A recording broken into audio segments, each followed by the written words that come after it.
Broadcasting live from TV5 Media Center.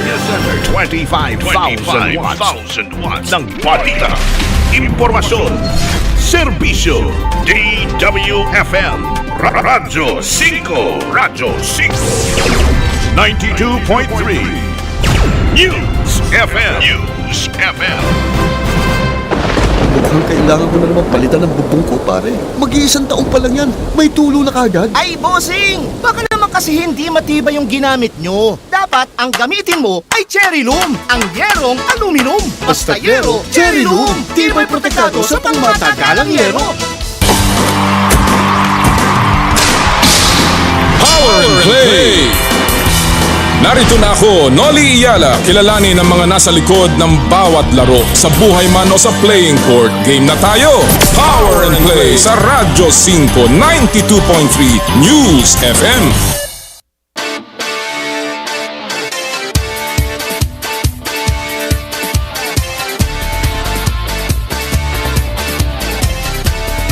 Sa kapwa ko Pilipino, ipagmalaki ang galing na meron tayo.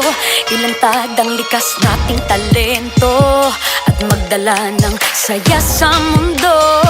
Sa harap ng pagsubok ay di susuko. Para sa pangarap tayo'y porsigido. Magpakitang gilas na at magpapatalo. Ipag-iwang natin ang Pilipino. Yan ang Pinoy. Mula noon at hanggang ngayon, talento natin ang bida. Mula sa simpleng bakuran hanggang entablado natin ipakita. May pagsubok man ng Pinoy, pinalalakas ng saya. San man tayo sa pulo, Chumbe, Sibay, Lakay, Amiga. Sama-samang pakita ang galing natin katropa. Sa kapwa ko Pilipino.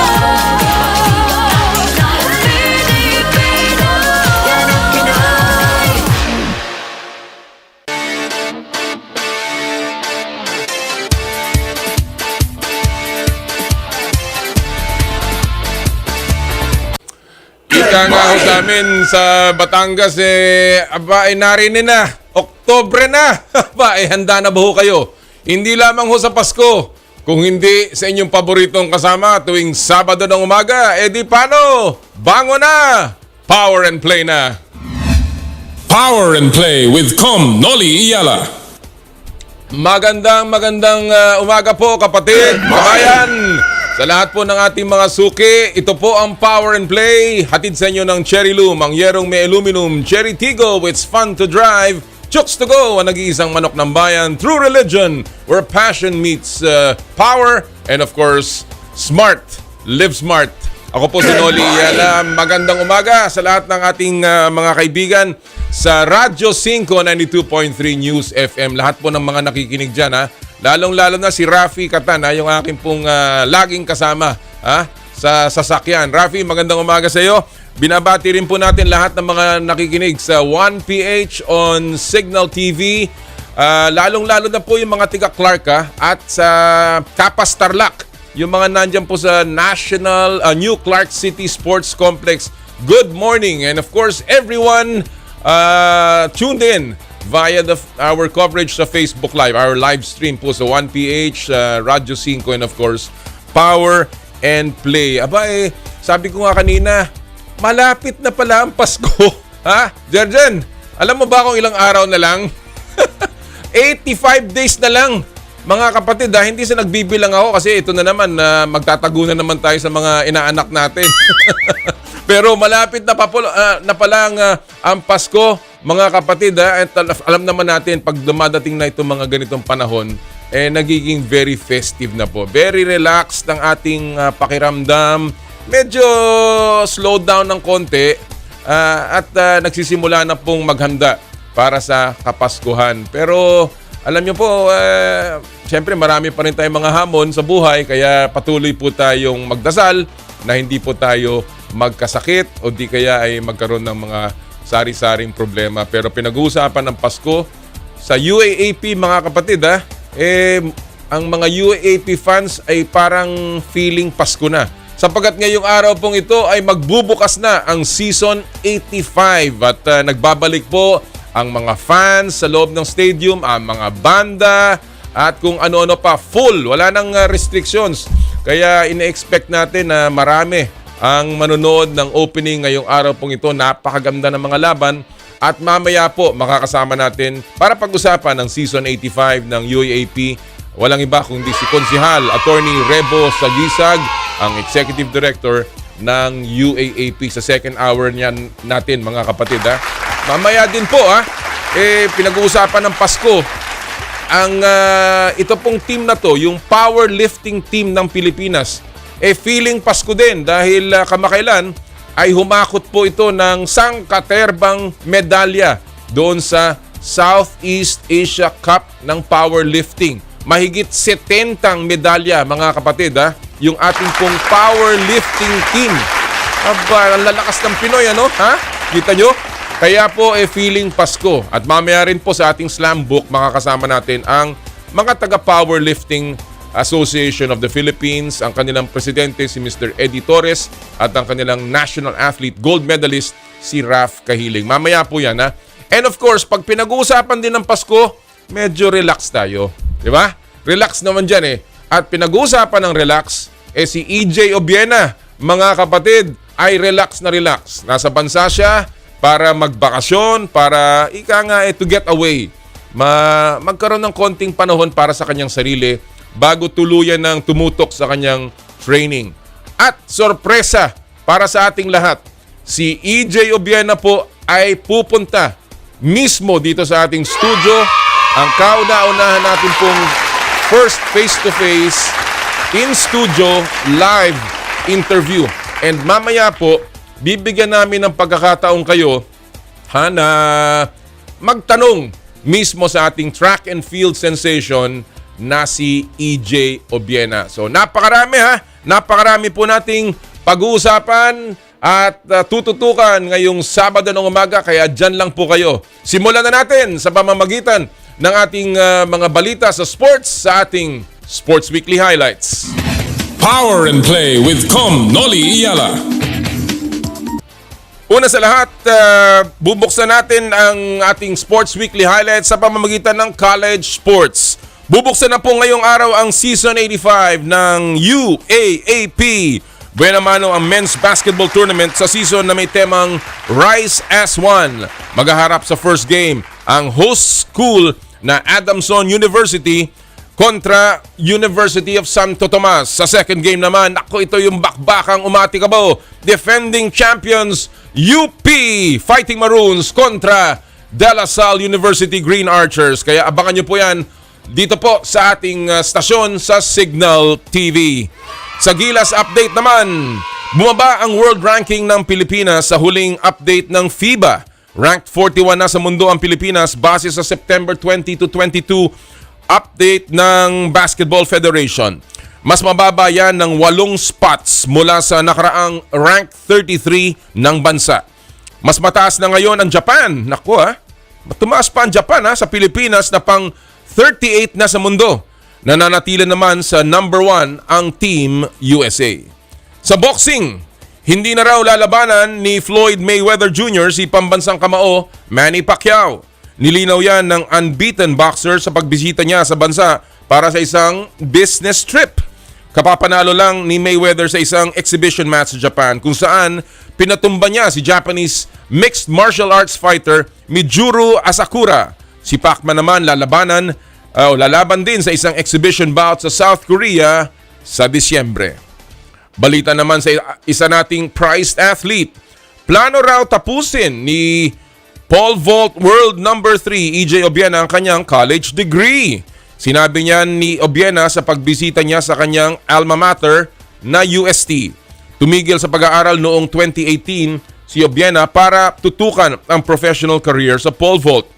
Ayon kay Obiena, target pa rin niyang makuha ang diploma para sa electronics engineering. Tama yan, EJ. At mamaya po, kagaya na nabanggit natin, live si EJ Obiena sa ating studio, kaya tutok lang po. At sa PBA, come from behind win ang inuwi ng NLEX kontra Blackwater para manatiling unbeaten sa PBA Commissioner's Cup. Bumangon mula 16-point deficit ang Road Warriors at nag-overtake sa bossing para sa 105-102 win.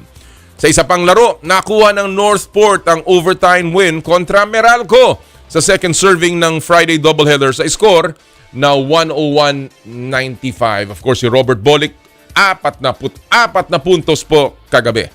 At yan po ang buhod ng ating mga balita sa Sports Weekly Highlights.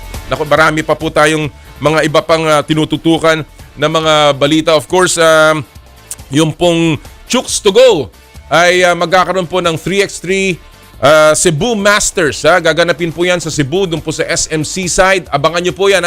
Ngayong araw pong ito, napakagagaling ng mga 3x3 teams all over the world ang muling nagpunta dyan po sa Chooks 3x3 Cebu Masters. Abangan nyo po yan sa Cebu. Tinututukan din po natin, of course, ang Shaky Super League kung saan may laban ng UST kontra SSC, UE against UP, Perpetual Help, at ang Ateneo kontra Arellano. Mamaya po ay ating maaring daanan niya. Kaya ang dami pong mga nangyayari na uli sa mundo ng sports, kaya nakakatuwa.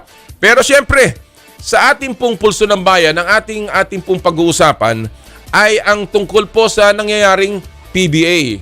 Kagabi nga, pumutok na naman si Robert Bolick ng 44 na puntos. Pero yung mga import nila, si Earl Clark ng NLEX, pambihira ang ipinakita din. 38 points mula sa kanilang import na si Earl Clark. Nung isang araw, napanood natin yung import ng Magnolia, yung pong Serbian. Ang haba ng pangalan, no?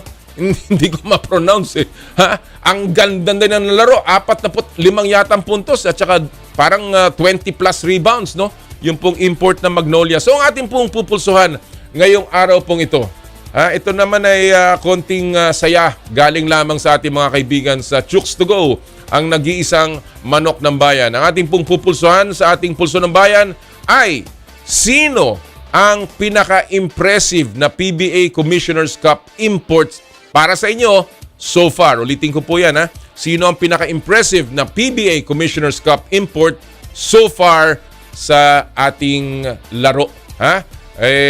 Magpadala po ng inyong mga kuro-kuro, ang inyong pong mga komentaryo sa aming Facebook page ng Power and Play, sa aking Twitter account at Noli Iyala, and of course sa Facebook ng 1PH at ng Radyo 5, o di kaya mag-text sa aming 0908-208-0629 na hotline.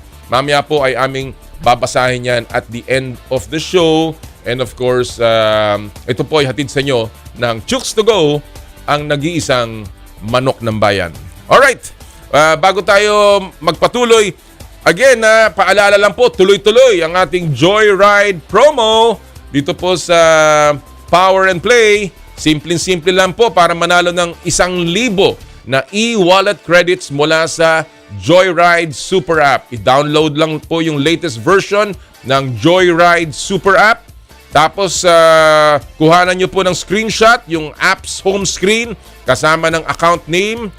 And then, ito po ipadala ninyo sa ating Power and Play FB page via private message. Isama nyo po ang inyong pangalan at ang inyong registered mobile number sa inyong Joyride account. At mamaya po, pipili kami ng 5 mananalo ng 1,000 pesos JR Pay Wallet credits mula sa Joyride Super App.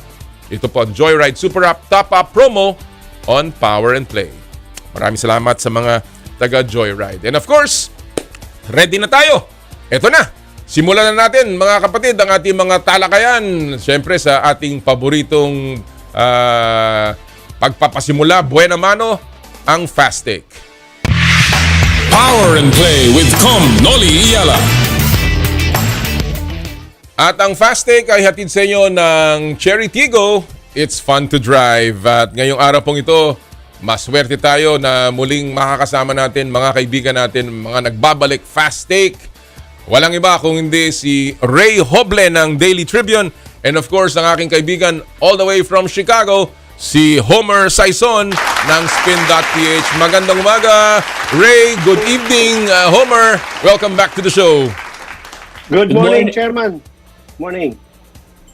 Good morning, Homer. Good morning, Ray. Good morning, Ray. Good morning, Chairman. And it's nice to be back here. Nakakatuwa at makasama kayong uli. Alam mo, Alam ko na busy kayo. Homer, I know you had to make changes in your schedule, pero ako'y natutuwa. Unahin ko muna ikaw, Ray, no, very, very quickly lang. Alam naman natin, ito yung tinatanong namin sa Commissioner's Cup, no? Ikaw, sino sa tingin mo pinaka-impressive na import so far? I would say si Nicolas Rakoshevich, no, yung import ng Magnolia, no. Ako only 24 years old itong player na ito, no. And alam naman natin second pa lang siya, second stint niya pa lang bilang isang professional player.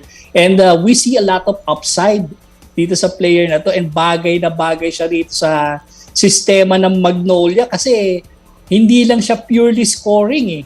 Makikita mo talaga hustling down the court, 'di ba? Going for the loose balls. Tapos yung deflections, 'di ba? Yung grabbing rebounds. So overall, ang ganda ng pinapakita na itong batang 'to. Sabi nga ni Coach Chito, para daw may pangalawang Calvin Abueva siya. Another beast. Siguro dapat yan, the white beast. No? The white beast.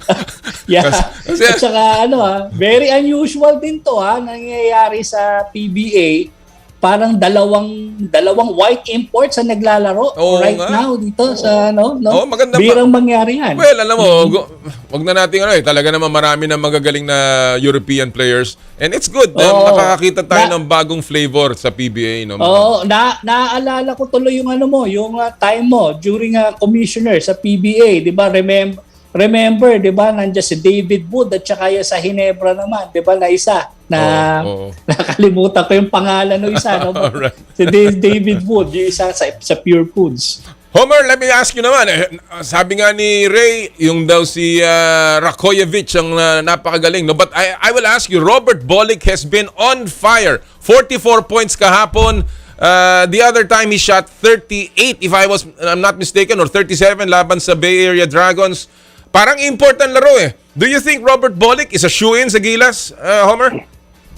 Yes, as we can see in the previous tents and the previous windows, Commissioner, we need a shooter to space that floor when we have Kai and Dwight Ramos penetrating. So we need, he's a shoo-in, Commissioner. And then the key to Robert Bolick is the freedom.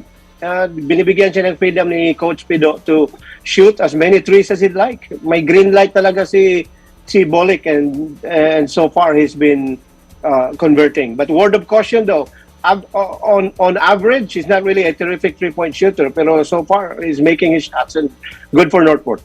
That's true. Alam mo, talagang naghahanap tayo ng mga shooters para sa Gilas Pilipinas, and right now with the windows coming up again in November, sana kahit papano alam natin tatatlo lamang yung teams na pagpipilian, no? So Robert Bolick is not part of that particular group. Homer, do you think that is limiting it a bit? Medyo, kasi kung titigil ka rin naman, bakit hindi mo napagbigyan lahat para makapaglaro? Homer? Mukhang audio mo. Nakamute ka ba? Nakamute ka? Homer, you're in mute yata. Mukhang wala tayong narinig. Ha? Low bat na? Low bat. Yun. Ano ba yun? Yeah, I'm here. Yun. Did you get my question? Sabi ko lang hindi ba dapat mas malawak pa yung pool para sa Gilas Windows? Hindi lamang yung tatlong team? Yeah, I know, but I think Coach Chat Reyes basically has his idea of sino yung niya, Commissioner. And sometimes when you focus on a smaller number and you know what you want, I think that's also a better option. But for now, as I have mentioned, the way Robert Bolick has been shooting the ball, he is a shoo-in for that spot. All right. Well, a lot to look forward to with the way things are going in the Commissioner's Cup. Although I'm a little bit sad na hindi pa dumadating ang tao. I hope na tumaas ang kanilang attendance. And I'm sure that the PBA board and Commissioner Willie is doing whatever they can para lalo pang maging kaaya-aya para sa ating mga fans. Alright, let's go to our fast take issues of the morning, gentlemen. Alam na ninyo ang take dito. Walang mali, walang tama. Of course, bato-bato sa langit, tamaan. Huwag magagalit, walang pikon. So, let's begin with our first issue of the morning. Hindi naman to issue, pero parang prediction lang ninyo. ngayong araw magsisimula ang UAAP Season 85 and what a blockbuster opening with the defending champions kontra De La Salle. Ang tanong, ano ang prediction nyo sa UAAP matchup ngayong opening weekend? You have 1 minute. I'll begin with you, Ray. 1 minute, go. Well, I'll go for University of the Philippines. So, sa una-una kasi nakita naman natin yung pinanggalingan nila no last time that they won the championship no. Although maganda rin itong itong Lasal dahil kakagaling lang nila sa championship sa PBA D-League and it's a good experience for them. Considering the fact na maganda rin yung pinapakita ro ng isang player nila na inilaw nila for Gilas Pilipinas no. And then we have Adamson versus UST. Ako sa tingin ko rito UST yung favored to win dito with the key additions including yung anak ni Kenneth Duremdes no, si Kenji Duremdes. Wow. Very very good. Well, alam natin na maraming factors diyan playing into the games today. Homer, same issue. Ano sa tingin mo ang mangyayari sa UAAP matchup ngayong opening weekend? 1 minute, Homer. Go. Yeah, I like UST too. I mean, this is a franchise that had been trying to get up from the debris left behind by Aldenayo, but they are slowly rebuilding, and I think a good piece of that is Duremdes. But I like the second matchup, Commissioner. This is what you call a battle royale. University of the Philippines. 3 things going with them. Championship momentum. They have their core back. Carl Tamayo, a very nimble 6'7", 190-pound big. He's really, really good, Commissioner, as what we have seen with him at Gilas and even in the preseason games with UP. Napakagaling. And then, of course, you cannot discount Lasal because you have Phillips, obviously a mythical team last year. Yeah. And then you also have Coach Derek Pumarin. But at the end of the day, I like the UP Maroons. And yun na nga, they're very, lalo na si Coach Monteverde, Commissioner, very underrated.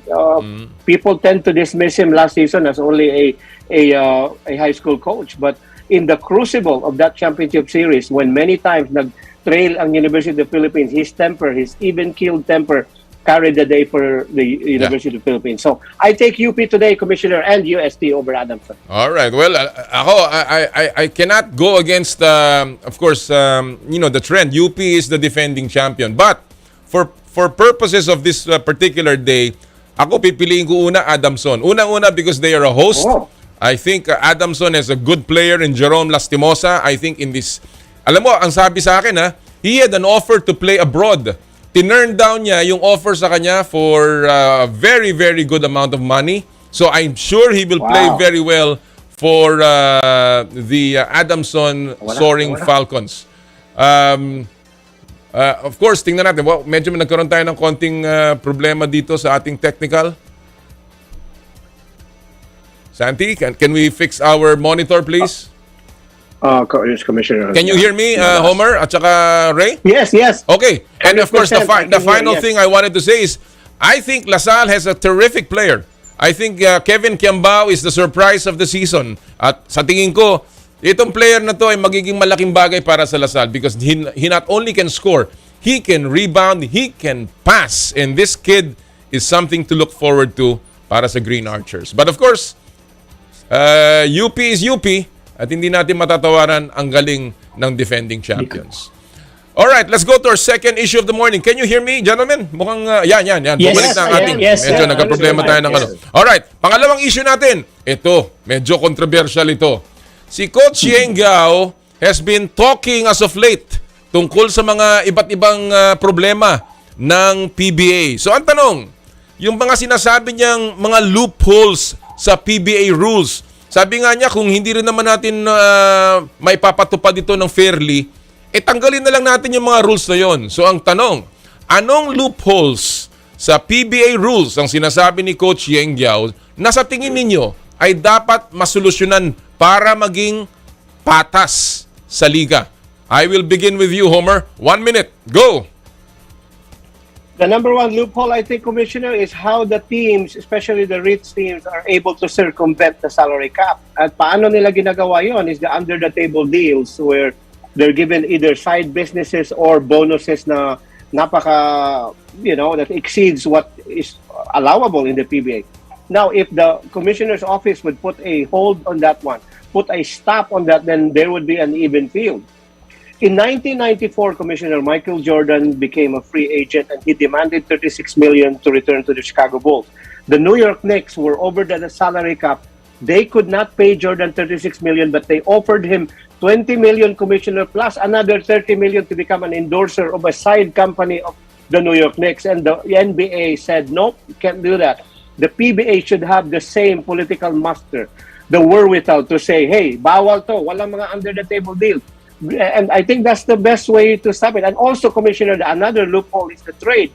The trade committee is a useless participant in all this assessment. You have to have an independent body. The trade committee works for the PBA. So how can you have a fair trade, di ba? So those are the two loopholes, Commissioner, that needs to be addressed. All right. Well, you know, I want to expand a little bit on that a little later. But Ray, same issue. Sabi nga niya, ang dami daw loophole sa PBA rules. Ano ba ang sinasabing mga loophole sa tingin mo na dapat ay masolusyonan para maging patas ang liga? 1 minute, Ray. Okay. Go. Yeah. Chairman, I have to revert to the old ways of the PBA. No? Before, dati meron silang tinatawag na handicapping system. No? They've been doing that. Ito yung time na dati, yung mga teams that are inferior, binibigyan sila ng mas malalaking import para to match up against dito sa bigger teams, sa more superior teams. Remember, there was a time na naglalaro nga ng All-Filipino ay yung Mariwa sa Honda. Sila yung may import di ba? Si Billy Robinson.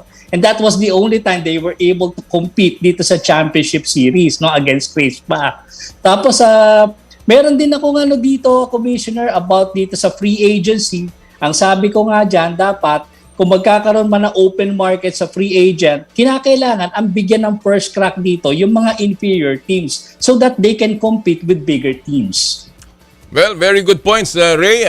Alam natin yung handicapping system has been done, was done, and kahit papano ay nakaangat at pinahabol ang mga teams. But you know, ako again, I would go with the suggestion of Homer. I think it's really sports governance. Alam nyo, when you look at the league, lahat naman ng team gusto manalo Wala, of course, may mga nagsasabi na yung ibang team tinatapon ng kanilang mga picks at hindi nagpapakita na gusto nilang manalo. But, you know, in theory, you're spending a lot of money, dapat gusto mong manalo. But, ang nangyayari, hindi nagiging balanse. Tama si Coach Yeng, I think there is a time, it is about time na i-enforce natin ang rules. Tingnan lang natin yung NBA, Kaya ng NBA na humarap sa mga team owner. Look at what happened to Robert Sarver. Look what happened to Ime Udoka. These are examples of issues outside of the game na hinarap ng NBA at hindi sila natatakot. Even Donald Sterling had that particular problem at hinarap yan ng NBA. Hindi sila natatakot sa team owner. I think it is time that sports governance ng PBA is strengthened para magkaroon talaga ng patas. Alam niyo po, nung PBA nung araw, meron pa silang tinatawag na no fraternizing. Bawal po nagsasama ang mga teams ng isang conglomerate. Kahit po sa labas, kahit isang practice court, kahit po magkumain lang, hindi pwedeng magsama. Meron pang rule. Hindi po, lahat po ng ibinibigay ng teams dapat deklarado. Wala pong excuse yun. Kahit advertisement, endorsement, kasama po yan sa bilang sa salary cap. And I do not know, I do not understand kung bakit ngayon, hindi na ganun ang usapan because we can see that happening at mahirap po siguro na hindi yan ipatupad dahil talagang may perception na hindi balanse ang pagtrato ng PBA sa mga koponan. Alright, let's go to our third and final issue before I continue to break this down. The third and final issue is tungkol kay Manny Pacquiao. Si Manny Pacquiao ay lalaro sa December sa isang exhibition match sa Korea sa isang boksingero, sa isang kalaban na YouTube daw ang kalaban, So, YouTube sensation. So, ang tingin nyo ba, kaya pa na magbalik sa boxing ni Manny Pacquiao sa kabila ng kanyang edad? I'll begin with you, Ray. 1 minute. Go!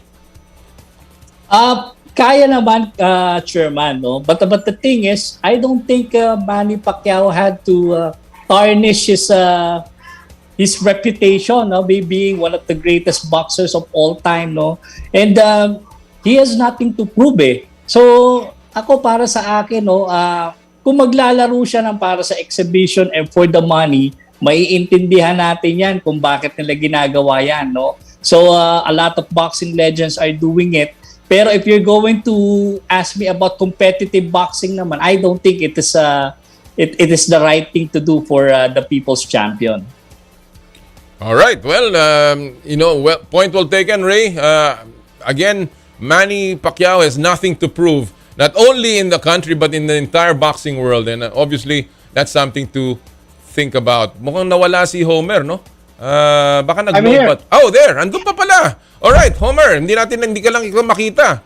Ang tanong, same issue. Sa tingin, parang hindi kita makita, Homer. Alright. I'm here. Nandiyan siya. Sige, kahit audio lang. Alam mo, iba na yung ano eh. Kaya pa mambalik ni Manny Pacquiao sa boxing sa kanyang edad? Homer, 1 minute. Go. Yes, Commissioner. The same questions are being asked by Robert De Niro and Dustin Hoffman while they're still there. And the answer is because that's what they do. And Manny Pacquiao, yes, he might tarnish his legacy, but he has earned the right to fight when he chooses to, if he wants to. But in terms of the competitiveness, it's a young man's game, Commissioner. Manny Pacquiao at age 43, the reflexes are not there, the legs are slower, but the power is still there. Fighting against top 10 contenders, 6 to 10, kaya pa. But top 5 contenders, Commissioner, I don't see Manny. Full disclosure, very good friend of mine. I always go to his fight. I go to his private workout. I facilitate swapping of jerseys and gloves to NBA players with him. But fighting a top 5 contender around this time, mahirap, Commissioner. But an exhibition against a YouTuber, and if you can make money, then why not? It's a free enterprise, Commissioner. Pero if you're gonna fight the Errol Spence of the world, the Crawford of the world, no chance, Commissioner, that Manny will win. Oo nga. At ako, alam mo, ang worry ko lang naman, Homer and Ray, is his health. Alam mo, mahirap na, alam mo naman sa boxing, may chamba. Meron tinatawag na lucky punch. And if you get hit with that, nakakatakot, especially for a legend, a national icon katulad ni Senador Manny Pacquiao. Gentlemen, again, it's great to have you on the show. I know there's a lot of things that we can discuss, but we will discuss again one of these days. Maraming salamat sa oras na panahon na binigay niyo sa amin this morning. Thank you, Chairman. Senator. Salamat po. Salamat po, sir. Salamat. Thank you, Ray. Thank you, Homer. Mga kaibigan ng ating mga batikang journalists at of course mga kaibigan natin. Ray Hoble, Homer Saison sa Fast Take. Naku, talaga pong marami pa kami pwedeng pag-usapan pero medyo marami tayo rin tatalakayin ngayong umagang ito. Kaya po abangan nyo ang ating pagtalakay dun pa sa mga ibang issue ngayong umagang ito. Alright, bago tayo mag-break, isa muna pong paalala mula sa Smart. Puso Pilipinas is a movement to celebrate the Filipino athlete powered by Smart. Follow them on Facebook, Instagram, Twitter, and YouTube. Get a chance to win exclusive Puso Pilipinas merch by sharing their Facebook page in your social media accounts with hashtag Puso Pilipinas. The Giga Life app is the latest mobile app from Smart that lets you discover and enjoy your passions with the different Giga promos. It can be downloaded and used by Smart Postpaid, Smart Prepaid, Bro Prepaid, and TNT subscribers via the Apple or Google Play Store. What can the Giga Life app do for me? Check your balance, monitor your current subscription, top up using debit credit card, subscribe to the latest Giga promos, monitor your data consumption, auto-detect your mobile number when you are connected to Smart Network one-tap subscription to the most popular offer, Giga Video 99. And of course, Power and Play is powered by Smart. Live Smart! Kami po ay magbe-break sa amin pong pagbabalik. Ang makakasama natin, the number 3 ranked pole vaulter in the world, ang ating pong track and field sensation, EJ Obiena in the house, live. Ito po ang Power and Play, hatid sa inyo ng Cherry Loom, Cherry Tigo, Chooks to Go, at ng True Religion. Ang oras po natin, 8:34 ng umaga.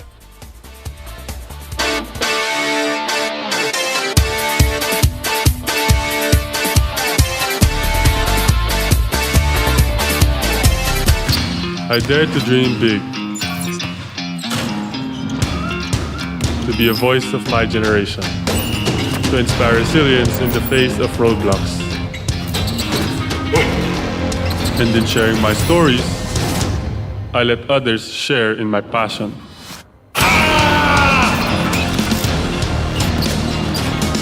Follow Kai's stories on Twitter and share yours with Smart Double Giga Stories. Share 2 times the passion with 2 gigabytes for Twitter and more. Guaranteed every day, plus data for all sites. Simple, smart ako.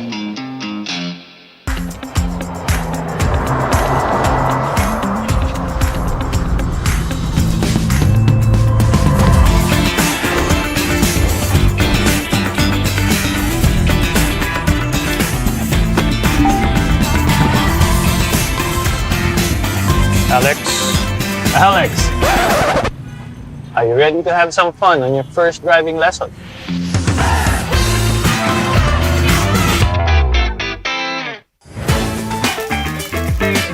Nag-uumapaw sa real chicken juice na swak sa panlasa ng buong pamilya. Available in sweet roast, pepper roast, at harissa roast variants. Chooks to go. Masarap kahit walang sauce. Tawag na sa Chooks to Go Delivery Hotline 8687-1010 o online sa chookstogodelivery.com or via GrabFood at Foodpanda.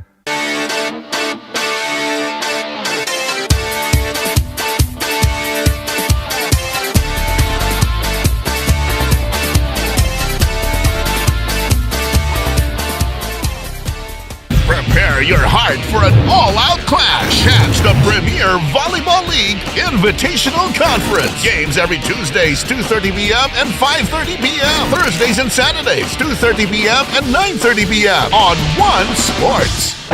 Mukhang kailangan ko na naman palitan ng bubong ko, pare. Mag-iisang taong pa lang yan. May tulo na kagad. Ay, bossing! Baka naman kasi hindi matibay yung ginamit nyo. Dapat ang gamitin mo ay Cherry Loom, ang yerong aluminum. Basta yero, Cherry Loom. Tibay protektado sa pangmatagalang yero. Sali na sa masayang bardagulan ng mga Kalye Queens. Tuwing Sabado, 8:30 p.m. sa TV5 at Linggo, 8 p.m. sa Sari Sari Channel. Mukhang kailangan ko na naman palitan ng bubong ko, pare. Mag-iisang taong pa lang yan. May tulo na kagad. Ay, bossing! Baka naman kasi hindi matibay yung ginamit nyo. Dapat ang gamitin mo ay Cherry Loom, ang yerong aluminum. Basta yero, Cherry Loom. Tibay protektado sa pangmatagalang yero. The biggest college sports league is set to rise. Witness the intense and thrilling UAAP basketball action. With the floater, shot, but underneath. And another. Experience the impressive and adrenaline-filled rallies on UAAP volleyball. Also good for the defense. Let's find out who will reign supreme. Catch the UAAP Season 85. Starts October 1 on One Sports and UAAP Varsity Channel.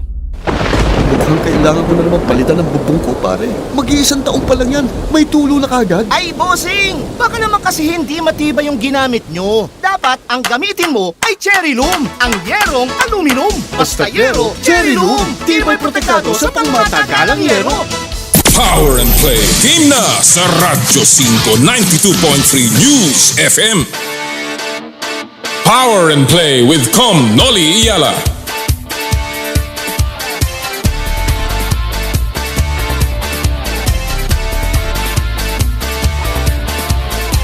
Alright mga kaibigan, nagbabalik po ang Power and Play at at this point gusto ko lang pong magpasalamat sa lahat po ng ating mga tagapagtaguyod ng Power and Play. Unahin ko na po, of course, ang ating pong kaibigan si Mr. Elmer Ngo ng Cherry Loom, ang yerong may aluminum.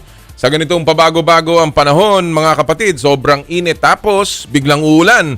Kailangan natin ng matibay at protektadong bubong. Dapat ang bubong ay yerong may aluminum. Kapag may aluminum tsak na pangmatagalan at isa lang ang alam kong dekalidad na yerong may aluminum, yan ang Cherry Loom, tibay protektado sa pangmatagalang yero. Cherry Loom, ang yerong may aluminum. Thank you! Cherry Tigo 8 Pro, how neat it is to have a 7-seater SUV that has a powerful engine, world-class safety standards, and the latest tech features. Bet you didn't know that the all-new Cherry Tigo 8 Pro has all these features and more at a very affordable price range. Cherry Tigo 8 Pro is equipped with a 1.6 turbocharged gasoline direct injection engine, an advanced driver assistance system, and 12 other safety features including forward collision warning, door opening warning, and autonomous emergency braking. The flagship Tigo 8 Pro allows you more control of the wheel. What's great is you can also join the green revolution with Cherry Tigo 8 Pro plug-in hybrid electric vehicle or PHEV. So enjoy your Cherry Tigo. Book a test drive now via www.cherryauto.ph or visit a Cherry dealership near you. Thank you! Chooks to go, ang nag-iisang manok ng bayan. Subukan ang pinakabagong oven roasted chicken na mas pinasarap dahil sa nag-uumapaw na flavorful chicken juice. Of course, subukan din niyo po ang Chooks, yung first dine-in restaurant ng Chooks to go sa Lipa, Batangas. Chooks to go, ang nag-iisang manok ng bayan. Thank you! Joyride, or rather True Religion, is in the Philippines, where passion meets power. Experience it firsthand. For your best style choices, visit True Religion at Conrad S. Maison, Mall of Asia Complex, Resorts World Manila, at sa Hacienda Designer Outlet in Silang, Cavite. True Religion, where passion meets power. Thank you! Joyride Super App, ang bago ninyong kasundo. Magpadala with confidence kahit para sa negosyo o personal bulk deliveries man yan. Kayang-kaya yan i-deliver securely with Joyride. And of course, subukan nyo po ang pinakabagong offering ng Joyride, ang Joyride Car. Kasama na rin po ang aming patuloy na serbisyo sa motorcycle taxi ng Joyride Super App. So download the latest Joyride Super App now. Thank you! Elms Seafood Paluto, the latest offering of the Elms Resto Bar Group, located at Unit 2, Ground Floor, Calle Bistro, Ever Commonwealth, Quezon City. Enjoy their delectable seafood menu in a relaxed, casual dining atmosphere for your salo-salo seafood meal. Elms Seafood Paluto. Subukan din nyo, of course, ang Carlitos Sisig Seafood Paluto along Shaw Boulevard. Skin, your face and body anti-aging center. With branches at Alabang Town Center and Green Hill, San Juan. For your skin assessment and treatment schedule, call 0917-890-1640 and 0977-809-8886.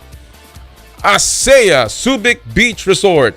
Experience the getaway that you deserve and dive into limitless happenings and rejuvenating experiences and gastronomic adventures. ASEA Subic Beach Resort sa Subic Bay. Maraming pong salamat sa lahat ng ating mga kapatid, mga kasama na nagsusumusuporta po sa Power and Play. Again, I'd also like to thank yung po mga nakasama natin kahapon sa New Clark City Sports Complex. Lalong-lalo na po si President Eileen Sosa ng BCDA. Thank you so much for accommodating us yesterday in a beautiful facility at the NCC Sports Complex. World class indeed.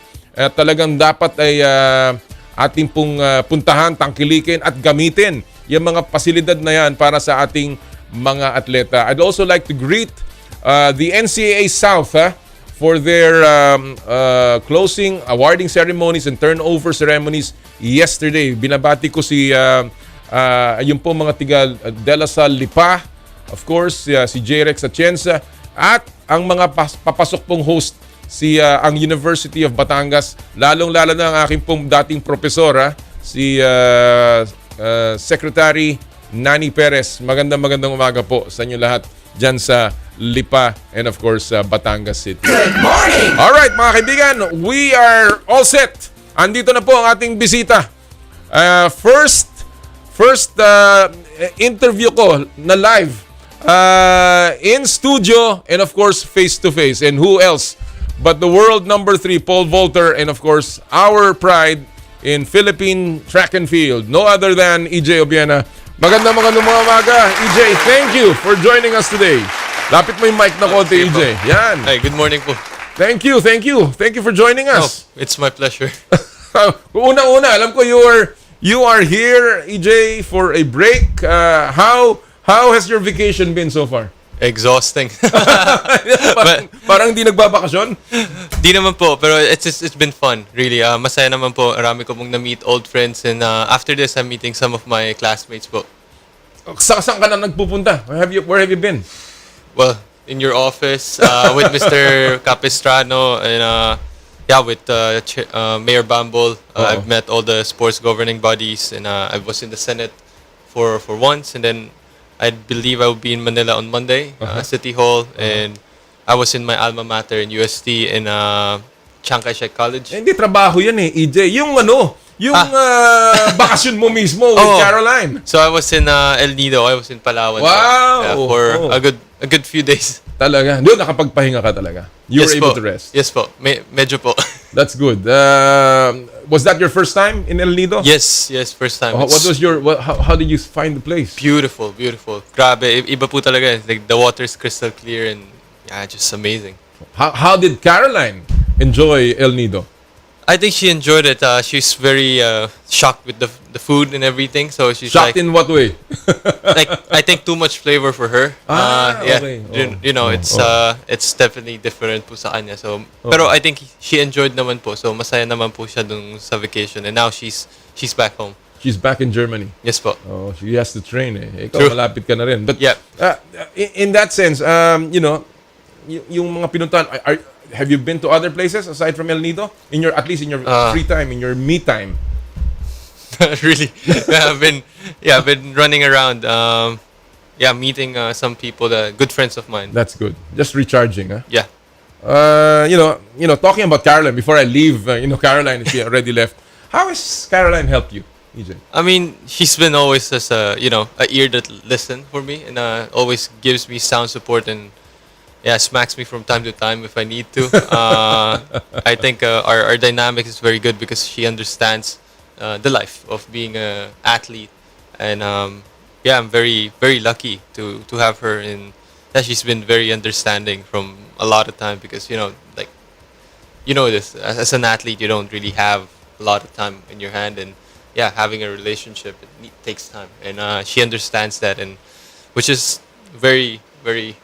It's like a breath of fresh air for once. Alam mo, pagka daw dinadala ang friend, ang special friend sa mga magulang, meron ng kasunod na tumutunog na kampana yon. Wala pa tayo naririnig ng wedding bells dyan? Wala pa po. Wala naman plano, ha? Wala pa po. Hindi naman naririnig, hindi naman naintindihan ni Carol to dahil Carol actually Filipino to. So, wala naman, ha? Wala naman po. Wala pa po. Matagal-tagal pa po. Matagal-tagal pa. Okay. Oy, mga kaibigan, ha? Siya nga pala. Kung gusto niyo pong magtanong kay EJ mamaya, ibubukas po namin ang aming mga linya for the fans to interact with EJ today. Ito po ang aming mga Radyo 5 hotline. Nakikita nyo na po yan.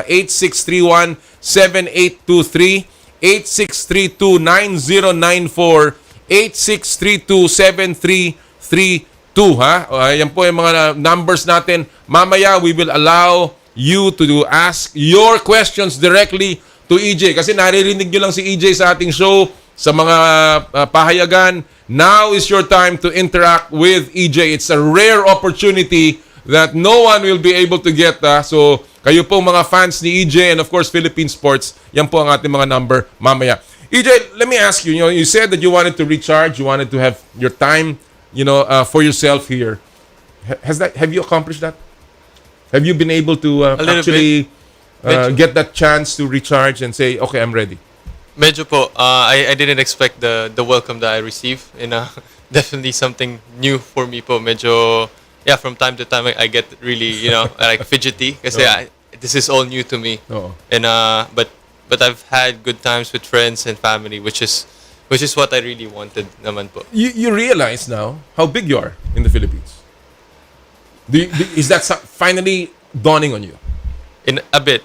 It's kind of scary actually. Bakit? I mean, it carries a lot of responsibility the way I present myself outside and the things that I do. Right. And of course, sometimes it's medyo weird po yung you walk around the mall and people are staring at you. And yeah, there was actually one instance I was driving quite late at night, and then there was a motorbike that passed on my side and like really stared at me, like seriously.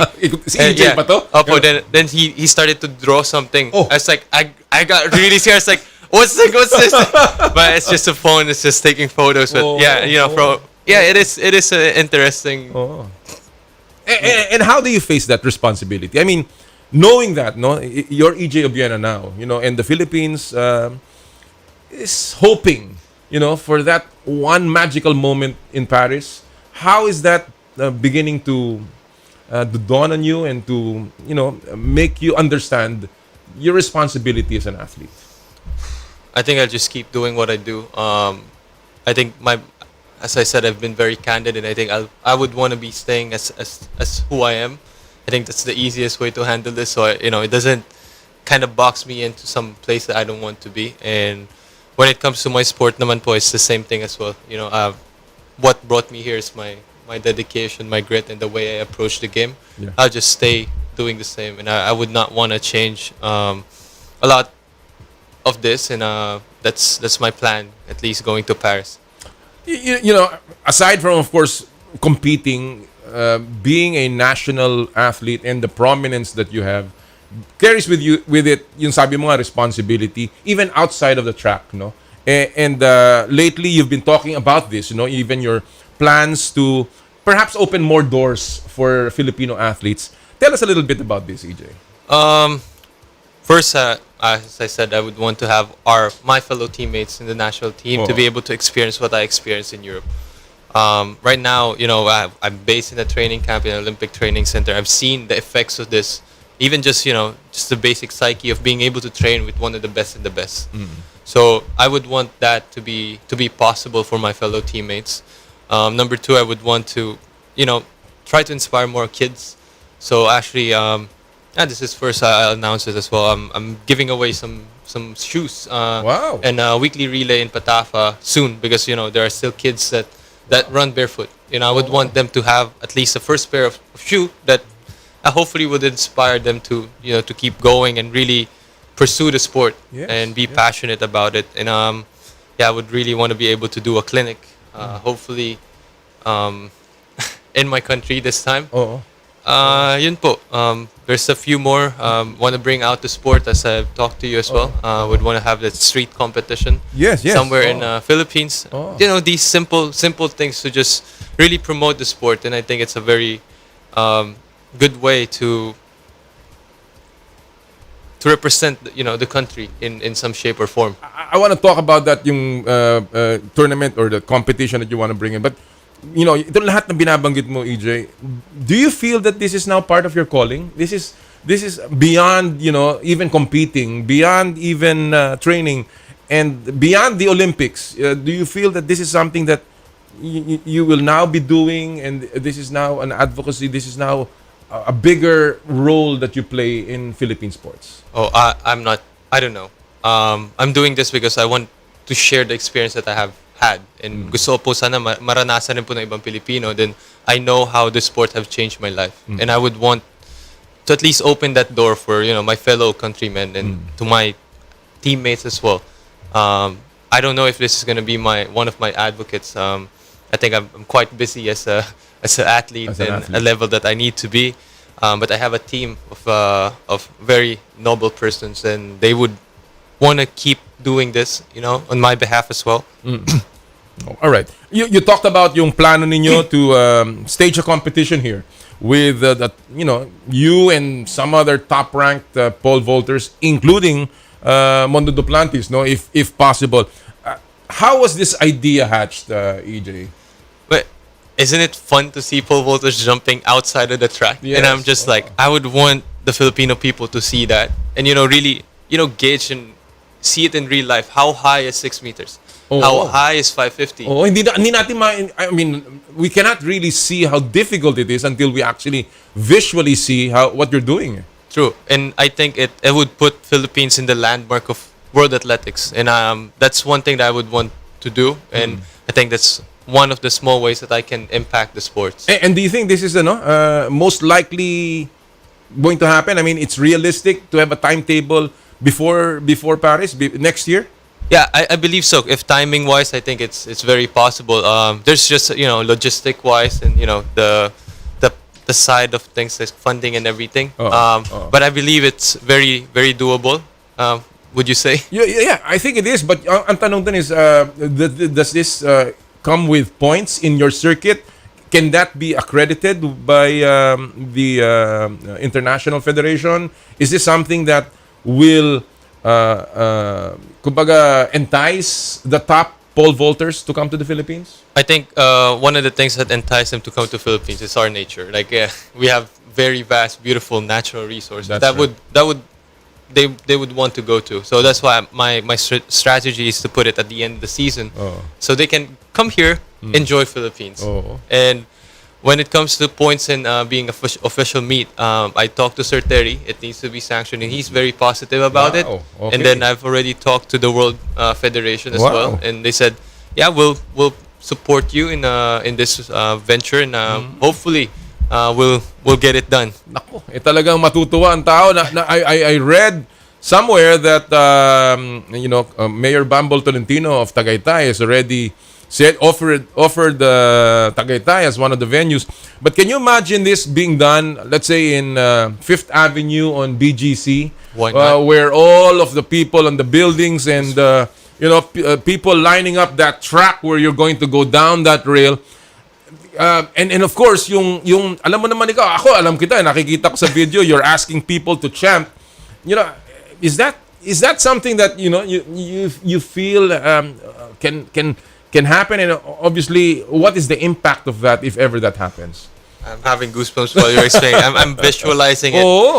It's. I mean, I'm sure Senator Cayetano sa Taguig will be very happy to have this. I think down Ayala Avenue or even on Ortigas or even on everywhere, they will want to have this particular event.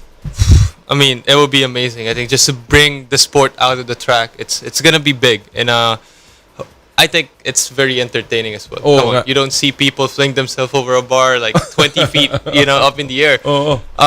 Hopefully it just happens. I really would want.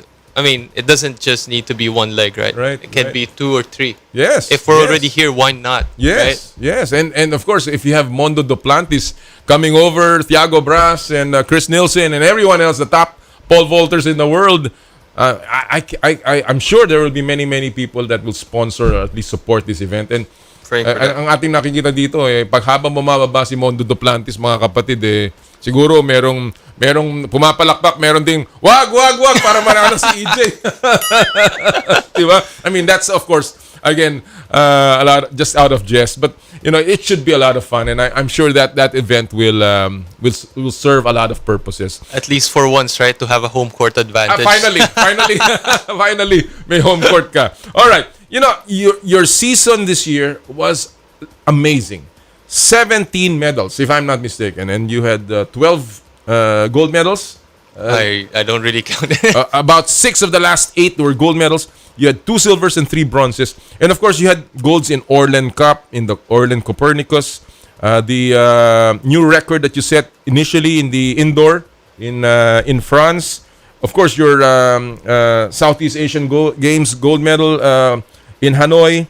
And many other achievements, including your beating Mondo Duplantis. But what has been the most memorable for you in this particular season? It's hard to top one, but I think I have 2. One is the World Championship. That's the first medal for the country, and it's a very distinctive bounce back, I would say, in the world class stage. In Tokyo, I felt like I wasn't able to do what I want to.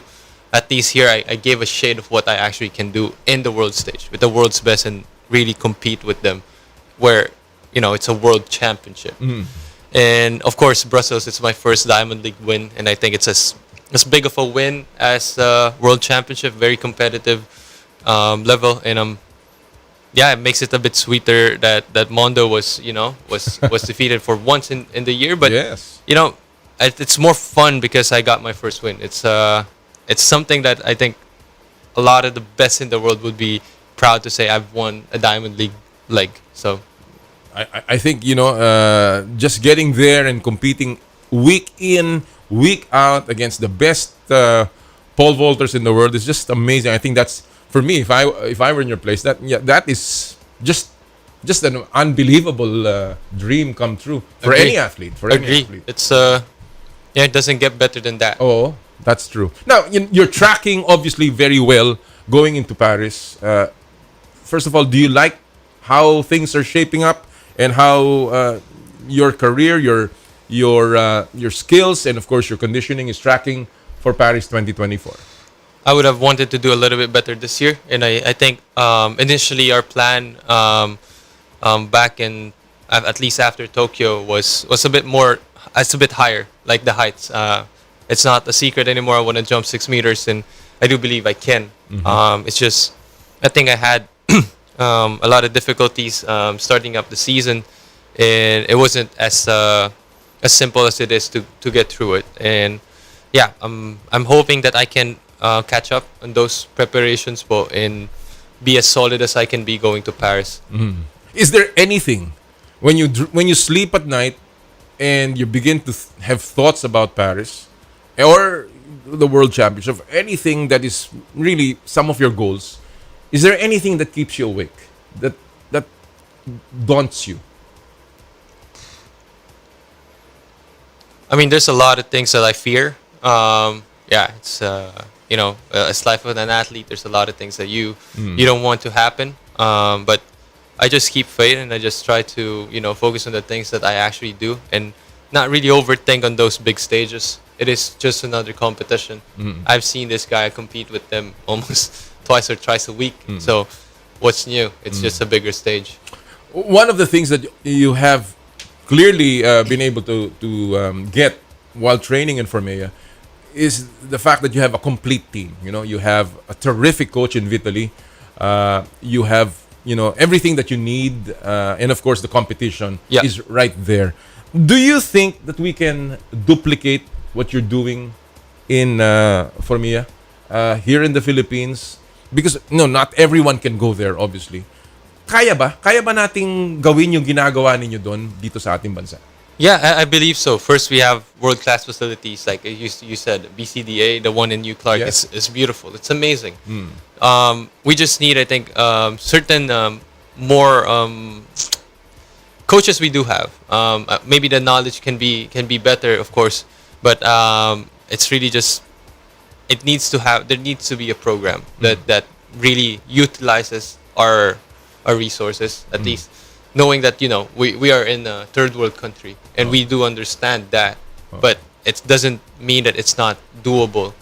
So I think there's a lot of things that I've been talking to Mr. Capistrano, and I would just give my 2 cents. It's not me who's running the place, and I would want to just show what I've seen with my own eyes in different countries in Europe and how they handle these things, and if it's doable, definitely 100%.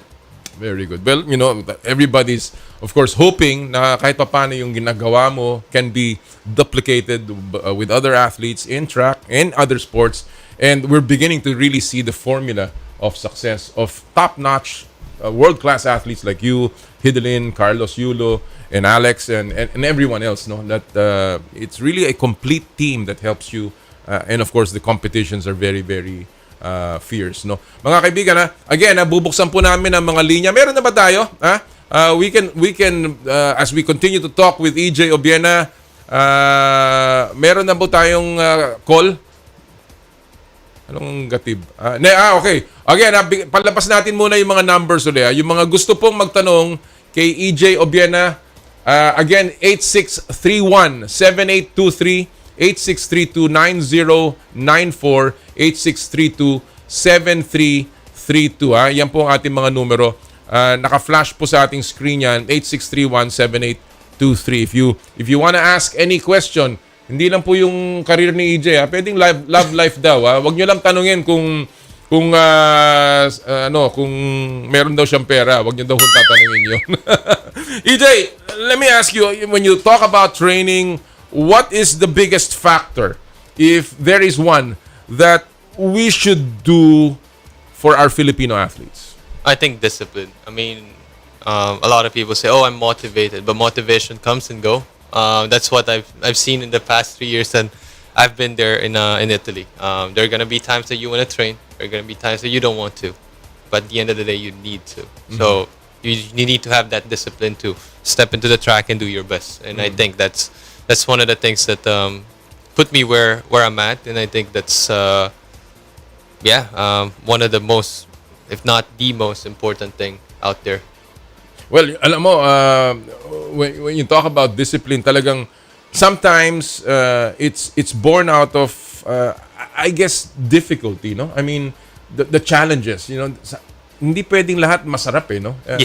And you know, not many people understand what an athlete goes through. And in your case, you had a very successful season, but tell us about the challenges that went through that. Aside from, of course, the logistical challenges, what has been the biggest thing that you faced during this entire season? Oh, I mean, in January, where all things were a bit of haywire here back at home, and I went through a knee surgery, so that was something that I think not a lot of people, well, maybe they know, but like kind of left. But at that time, I was really worried. I didn't know what's gonna happen. You know, having a knee surgery is always it's a big question mark on how are you gonna be after. Of course, the rehab was tough, and it was short though. It was very quick, and I think I was very lucky to have access to those medical care. Right. Yeah, but that's one of those things. Doubt. Like I was doubting really myself. Health, no? Conditioning, yung health mo, no? That's True, and I mean, and just not just in the health, you know, just having doubts going into the season. It was tough because first I missed a world championship this year. It's like in tennis, you miss a Grand Slam. It's like it was not even like, oh, I didn't qualify for it. I did qualify for it. I'm one of the best. I jumped the second highest or third highest and at that year, and I missed it. And it was definitely, you know, that kind of feeling and the trauma, and at least I would say I had trauma with that. Like going to major championship, qualifying is not enough. Right. And like that doubt in my head is there, and I would not want to have that yet again. And I think that's very difficult for me to focus and really dive in until I know, okay, I'm actually in. I'm going. You know, it's you know, as an athlete, we need that certain marks in our calendar that, okay, this is gonna be an important day for us. Yeah. And we literally revolve our world to around that day. particular day. So it's tough when that day suddenly diminish and nawala. It's just taken away. Yeah. And for reasons that are not related to sports. I mean, to your training. All right. There's a question. Meron tayong caller from Pasig, si Mia Takuloy. Mia, good morning. Good morning. Hello, Mia. Taga saan ka ba? Taga Pasig ka? Saan sa Pasig, Mia? Yes po. Saan ka sa Pasig? This is in Canyogan, Pasig. Canyogan. All right. EJ Obiena is here. What's your question for EJ? Yes, good morning, EJ. Morning po. I just have this question that is always on top of my mind. What are the qualities that Mondo has that make him number one pole vaulter in the world? I mean, physically, he's very fast. Like, I think this biggest asset is speed, which is mine as well. This kid was born with a pole vaulting place in his backyard. He was already vaulting at a very early age, and that's his pastime. But that is just his physical prowess. His mental game is really strong. And I think that's one of the things that I can improve on. And I've seen this guy be disgusted for missing a bar. Wow. It wasn't even missing a bar. He was so disgusted. He's a perfectionist, and that makes him really on the top of the game. And I can't wait to just, you know, he definitely lifts us, and I would want to keep competing with this guy. I have really deep respect and really salute to the team that he has. All right. Thank you, Mia. Yes, can I have a follow-up question? Sure, Mia. Go ahead, please. My next question would be, as we are all looking forward to Paris, because we want you to get the gold in Paris for the Philippines, of course. What qualities will you target, or what qualities should you have to make that happen? Thank you. First, I need to be more consistent at the higher heights. I think I've been very consistent at 580, but 580 would win you maybe bronze, silver, but it would not win you gold. And that means I need to jump 6 meters consistently for the next 1.5 year. My plan to do that is a lot of different things, and my coach and I are very confident that we're going to be able to do it. And fingers crossed that our plan does work and everything do pan out. Yeah. I would definitely can only promise is I will do my best po. Gagawin ko po lahat ng makakaya para mauwi po natin yung medalya na ginto sa Paris. Thank you. Thank you very much, Mia. All right, we have another question from Malate naman, no? Pangalan niya si Richard Feliciano. Richard, good morning. Richard? Hindi pa yata nakapatch up. Richard? Now, let me just follow up that thing about Mondo Duplantis very quickly. Have you ever, on fun run against him? Who's faster? I think he's faster than He's me. faster? Yeah. Talaga? In the flat, He's smaller than you, right? He's a little shorter than you. A little bit. But he's faster. Yes. So what is the best thing that you've learned from Mondo? Just one thing. His mental game really is different. It's totally different. Being so motivated at that level that he is, it's out of this world. Grabe, no? All right. Richard, nandiyan ka na ba? Yeah. All right. Richard Feliciano from Malate. Yes, here's EJ Obiena. Your question, please. Yeah, how come I saw him in an interview at the Chiang Kai-shek College? Is he a Chinese or half Chinese maybe? Oh, yeah. EJ. Yeah. My mom actually is half Chinese, so I was born in Tondo, and I ride the jeep from Arpapa Station going to Abad Santos, and my school is actually Chiang Kai-shek College. With my mom. So do you speak Chinese? Tampo. A little bit only. Because I think my tita is knows your mom. She's Janet, di ba? Tama? Yes po. Janet, she used to be with one of the association. Let's say Miss Janet, yung mama ni Juan. Patapa. She used to be in Patapa pala. So we just saw you in Chiang Kai-shek. That's why we're a bit, Oh, that's cool. Thank you. Sige, good luck to you, ha? Thank you very much. Thank you, Richard. Maraming salamat. Talagang a lot of people supporting you all over, and obviously, that's another thing. You've been around your alma mater, UST, Chiang Kai-shek. How has that been? Ano ang biggest takeaway mo dyan, EJ? UST was deafening. I think it was very, very loud. Chiang Kai-shek College definitely brings me back to my, my good old young and very naughty and makulit talaga days. So, I met some of my teachers and, those disciplinary officers that I used to see a lot of time. It's good to reminisce. I think that's my word to describe those two visits. Po. All right. Well, before we finish, there are other people that may be wanting to ask you, but we're running out of time. But let me ask you, EJ, your schedule for next year, does that include the Southeast Asian Games and the Asian Games already? For sure, you will be part of the delegation? Yeah, for me, yes, definitely. It's my goal. Going forward, we have 3 more seasons before Paris. Indoor of 2023, outdoor 2023, then indoor 2024. And those 3, I need to learn how to be consistent in the higher heights and actually figure out how am I going to deal with Paris. And I think I have enough time, but not a lot. All right. As a parting shot, sabi mo, you're coming over to get yourself ready for the next season. Are you ready? A few more days, I should be. That's good. Yes, go I'm ahead. visiting the gymnastic facility because I need to start training. So I actually reached out to Miss Cynthia. I missed yesterday's event. Yes, absolutely. I'm sure Ma'am Cynthia Carion Norton will be very, very happy to have you in the GAP training facility. Well, EJ, I wish you all the best. I wish you all the luck. Thank you so much for coming over. And you know that I have your I am fully supportive of you.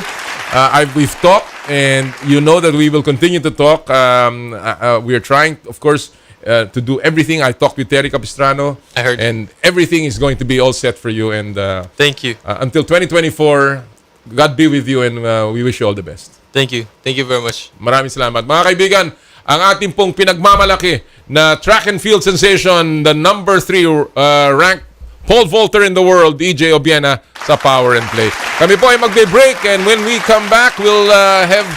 bago tayo mag-break, pasok muna yung ating Stop and Pop, ang ating mga viral moments sa mundo ng palakasan sa ating Stop and Pop.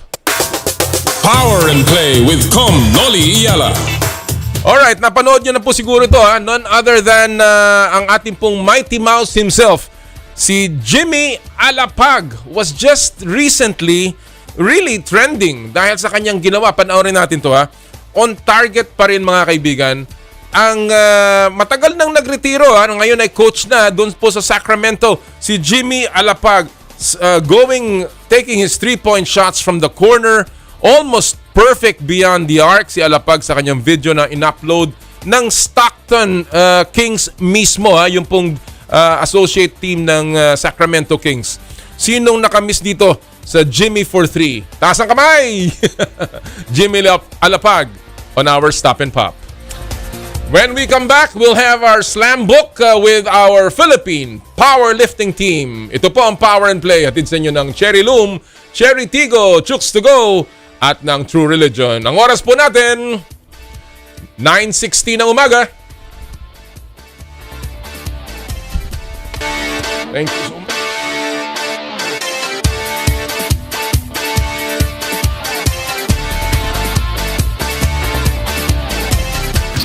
I dare to dream big, to be a voice of my generation, to inspire resilience in the face of roadblocks. And in sharing my stories, I let others share in my passion.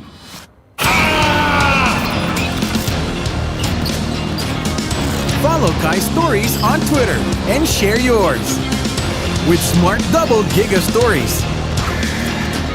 Share 2 times the passion with 2 gigabytes for Twitter and more. Guaranteed every day, plus data for all sites. Simple, smart ako.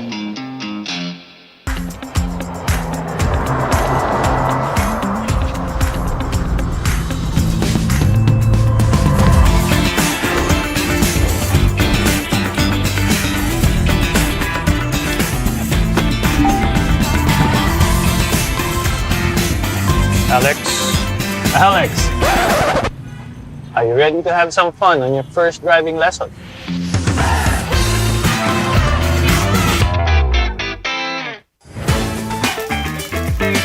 Nag-uumapaw sa real chicken juice. Naswak sa panlasa ng buong pamilya. Available in sweet roast, pepper roast, at harissa roast variants. Chooks to Go. Masarap kahit walang sauce.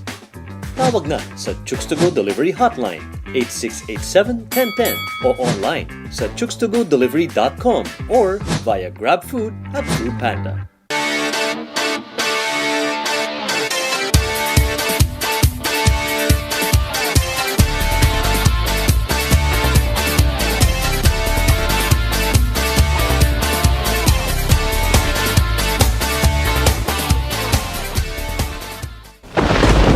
Kailangan ko na naman palitan ng bubong ko, pare. Mag-iisang taong pa lang yan. May tulo na kagad. Ay, bossing! Baka naman kasi hindi matibay yung ginamit nyo. Dapat ang gamitin mo ay Cherry Loom, ang yerong aluminum. Basta yero, Cherry Loom. Tibay protektado sa pangmatagalang yero.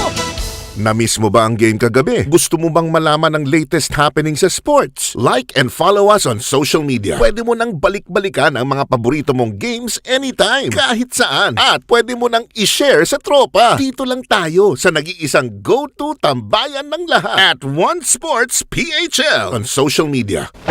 Mukhang kailangan ko na naman palitan ng bubong ko, pare. Mag-iisang taong pa lang yan. May tulo na kagad. Ay, bossing! Baka naman kasi hindi matibay yung ginamit nyo. Dapat ang gamitin mo ay Cherry Loom, ang yerong aluminum. Basta yero, Cherry Loom. Tibay protektado sa pangmatagalang yero. Broadcasting live from TV5 Media Center. 25,000 watts ng balita, impormasyon, serbisyo. DWFM Radyo 5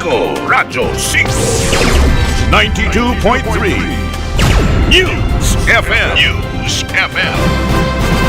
Power and Play. Game na sa Radyo 5 92.3 News FM. Power and Play with Noli Iyala. I'd like to do a shout out sa ating Gymnastics Association of the Philippines, si Ma'am Cynthia. Of course, they're having their Legends Performance Camp kung saan po merong 5 world-renowned mentors that are helping 100 female gymnasts and coaches dyan po sa GAP Training Center sa Intramuros. Congratulations sa ating Gymnastics Association and for this wonderful program para sa ating mga gymnasts. Coaches like si Mary Wright, Tennis Humphrey, George Kostadinov, and Kenny Houston are here. Ito po yung mga world-class coaches na dinala ng Gymnastics Association to help our athletes. And again, kami po ay saludo mula sa Philippine Sports Commission. Thank you so much for all the work that you've done for our gymnasts. Talking about our national teams, well, ito na po ang ating i-feature ngayong araw pong ito, ang powerlifting team natin sa ating slam book. Power and Play with Noli Iyala. Powerlifting is an emerging sport. In fact, lately, our powerlifting team has been gathering all of the medals in the area, in the region. And today, kasama po natin sa ating slam book and putting the spotlight on powerlifting is the president of the Philippine Association of or Powerlifting Association of the Philippines, Mr. Eddie Torres, at ang ating gold medalist from the Southeast Asia Cup, no other than Raf Kahilig. Good morning, Mr. Torres. Thank you so much for joining us this morning. And Raf, thank you for being part of Power and Play today. Good morning, Mr. Chairman, and to Raf and to all the viewers and listeners. I'm very happy to have powerlifting on the show. Alam mo, we don't talk about it too much, but it's really growing and growing by the day. I'll begin with you, Eddie. Let me ask you, unang-una, what is the difference? Kasi marami pa rin nalilito. What is the difference between powerlifting and weightlifting? Yes, weightlifting there are two events in weightlifting, and both are overhead lifts, the snatch and the clean and jerk. In powerlifting, there are 3 events. The first one is called the squat. I think we will see some videos later. And then the second one is the bench press, which is more popular in gyms. And the third one is the deadlift. So ang labanan dyan is the total of the 3 lifts are compared among the lifters, and the ones with the highest total wins. All right. So in other words, very, very different in terms of the disciplines or the events that are played. For people who are not familiar, is powerlifting already part of the Southeast Asian Games calendar? And the Asian Games for that matter, Eddie? Not yet, but we are pushing for it. We are just forming the Southeast Asian Powerlifting Federation, and we just had our first Southeast Asian Championships with the blessing of the Asian Federation and the World Federation. We now have 7 countries, 7 nations as part of the group, and 5 of them participated in the SEA Championship. So hopefully we can convince the Olympic committees to have powerlifting as part of the SEA Games. Even for the POC, I think we can show we've shown that we are one of the powerhouses in Southeast Asia. Well, as I mentioned, palaki ang powerlifting, and I'm just very happy that we are really getting into prominence dyan sa sport na yan. Raf, let me get to you. Magandang umaga. Unang-una, paano ka ba napasok dito? How did you get into powerlifting, Raf? Magandang umaga, Chairman. So, typical, I think I was 11 or 12, 13 years old na naengganyo ko, gusto ko mag-gym, paganda katawan, syempre, binata eh. And then, because along the way, I started doing 1 rep max of squats and deadlift and bench. And at the time, I think I was around 15, 16, but I didn't know there was a sport of powerlifting until I got older. And luckily, when I was in college, I was able to go to the US for an internship for a year, and that's when I found out that there's a sport of powerlifting.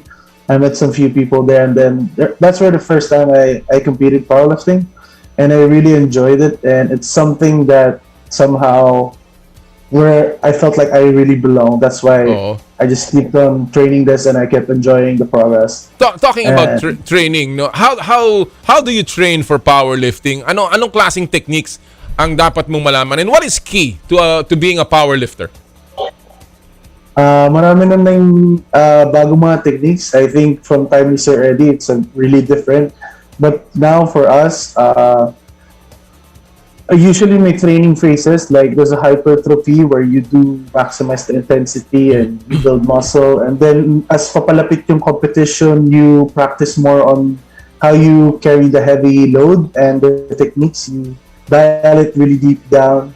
You have to be mindful of your body and like certain angles, like foot angles mo. It really creates such difference and how you put the bar on your back on squats. Sobrang daming techniques niya. Kaya ang ganda rin yung sport kasi nakikita mo yung progress mo even with those so little na changes. There are weight categories, no, Raf? Merong weight categories. All right. So ito, tanong lang kailangan ba talaga maging malaki ka to be a good powerlifter? Hindi naman po. Alright. Kasi yung mga maliliit na tao, yung mga maliliit ang frame, pwede ba maging powerlifter yan, Raf? Yes. Sobrang dami pong mas lighter sa akin na malalakas din magbuhat. Shoutout to Sir Kix Repardo, Nestor Dulia, and Don Bernal, and other lifters pa na lighter weight. But ako kasi I decided to gain some weight because I wanted to put out the heaviest raw powerlifting total in the Philippines, which I actually did. Pero I wanted to go more beyond now, and the goal is for World Championships now. All right. Eddie, let me go back to you. How is PAP propagating the sport? Because alam naman natin, this is again, as you said, you're very new, it's emerging. How is the grassroots program of Powerlifting Association of the Philippines? Yeah, we have annual championships in the Visayas, the Mindanao. We started the Visayas in 1998. We started the Mindanao Championships in 2005. And more recently, we started to spread out in Luzon, starting with the Central and Northern Luzon Championships. And we are planning to eventually go south of Luzon and have the Bicol and Southern Tagalog Championships. We also have to develop not just by geography but also by age. We implemented a new category that the World Championships does not have, which is below the category called the developmental category, which are for lifters who are below 14 years old. Kasi ang minimum sa international, kahit yung mga junior sa championships is 14. Right. So ang ginawa natin dito, kahit 9 years old, 10 years old, meron na kaming pa-competition dito, national, para pag abot na ng 14, they hit the minimum age to compete international, handa na sila. Hindi yung sa 14 years old pa lang nag-uumpisa.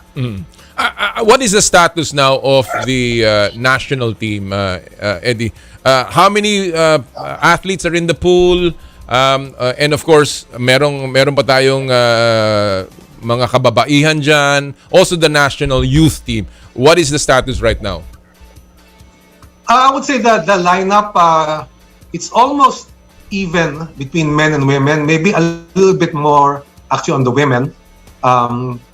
And then as sa national training team, national team, we had 21 lifters doon sa Southeast Asian Championships. None of them are in the national training pool yet of PSC, because I understand we have to be part of either the SEA Games, Asian Games, or World Championships. But it's also something we're exploring if that can be worked out. All right. And then for juniors, yes, malaki rin ang focus namin sa mga bata. Kasi like si Raf dati, junior lang siya. Pero ngayon, like a few years later, he became the monster he is now in lifting. No? And we have some young ones also starting, they start teenage years and later on nakakapag world records sa kanilang junior or sub-junior category. So these are the ones na, that could be the future for Philippine powerlifting. Very exciting, and it's good to know that there are programs for every age category. And let me ask you about that, Raf. No, ito ba totoo na pag ikaw bata pa at nagsimula kang bumuhat, nag-powerlifting, hindi ka natatangkad? Totoo ba yan? Para yung mga batang may ibang nasa isip o yung mga magulang masagot ang kanilang mga katanungan. Is that true, Raf? No, that's already a debunked myth. I think it's an old fitness myth that's already been debunked, that there's no proven or scientific backed up evidence that proves that you're not gonna get a growth spurt when you lift. Oh, so that means if you were short when you started lifting, I'm so sorry for you. But it's actually really short in powerlifting. It's an advantage, really. Oo nga, because there's a lesser distance, no? You can pack more mass. Yes, that one too. Oh. You can pack more mass if you compete in some of the taller lifters. But then again, it does not define heart and hard work. Right. Yun lang. Very good answer. And again, nakikita natin more and more. Of course, the gyms are proliferating now, and more people are getting into fitness. Raf, bakit bagay ang powerlifting sa mga Pilipino? Ito kasi yung parang accessible, madali siyang sport eh. Parang hindi mo kailangan ng may kasama ka. You can handle your own time. Parang gano'n. Hindi yung may kailangan ka sundin. So parang kaya mo siya isingit anytime. Alright. After work mo, before work mo, bago ka pumasok sa school, gano'n. And isa rin is, tayo naman mga Pilipino, medyo lugi tayo sa height. Hindi siya kailangan ng ganun na genetics, ganun kalaki hinihingi sa genetics ng mga Pilipino. Alright. And I think it's really something where we can shine on in the future. Ikaw, Raf, personally, you got 2 gold medals in the Southeast Asia Cup, where we had sangkaterbang medalya. No, we had 78 medals, I believe, in that particular competition. What do you think is your goal coming into next year, and of course the competitions next year? And what are the areas of improvement naman that you want to also focus on? I actually got 4 medals. 4 medals. So I stand corrected. No worries. And then goals for next year for me is I really want to compete in Worlds, because many times na akong na-nominate sa Worlds, but sadly, ang dami nangyari. Na-injury ako, na-hospital ako, and then the other one was parang hindi ako prepared. And late na ako nakapag-ensayo. And hindi rin ako very healthy noon. So yun talaga goal ko ngayon, this coming year. Which is compete Worlds and hopefully win. And get more in condition. Yes, go ahead. Yes.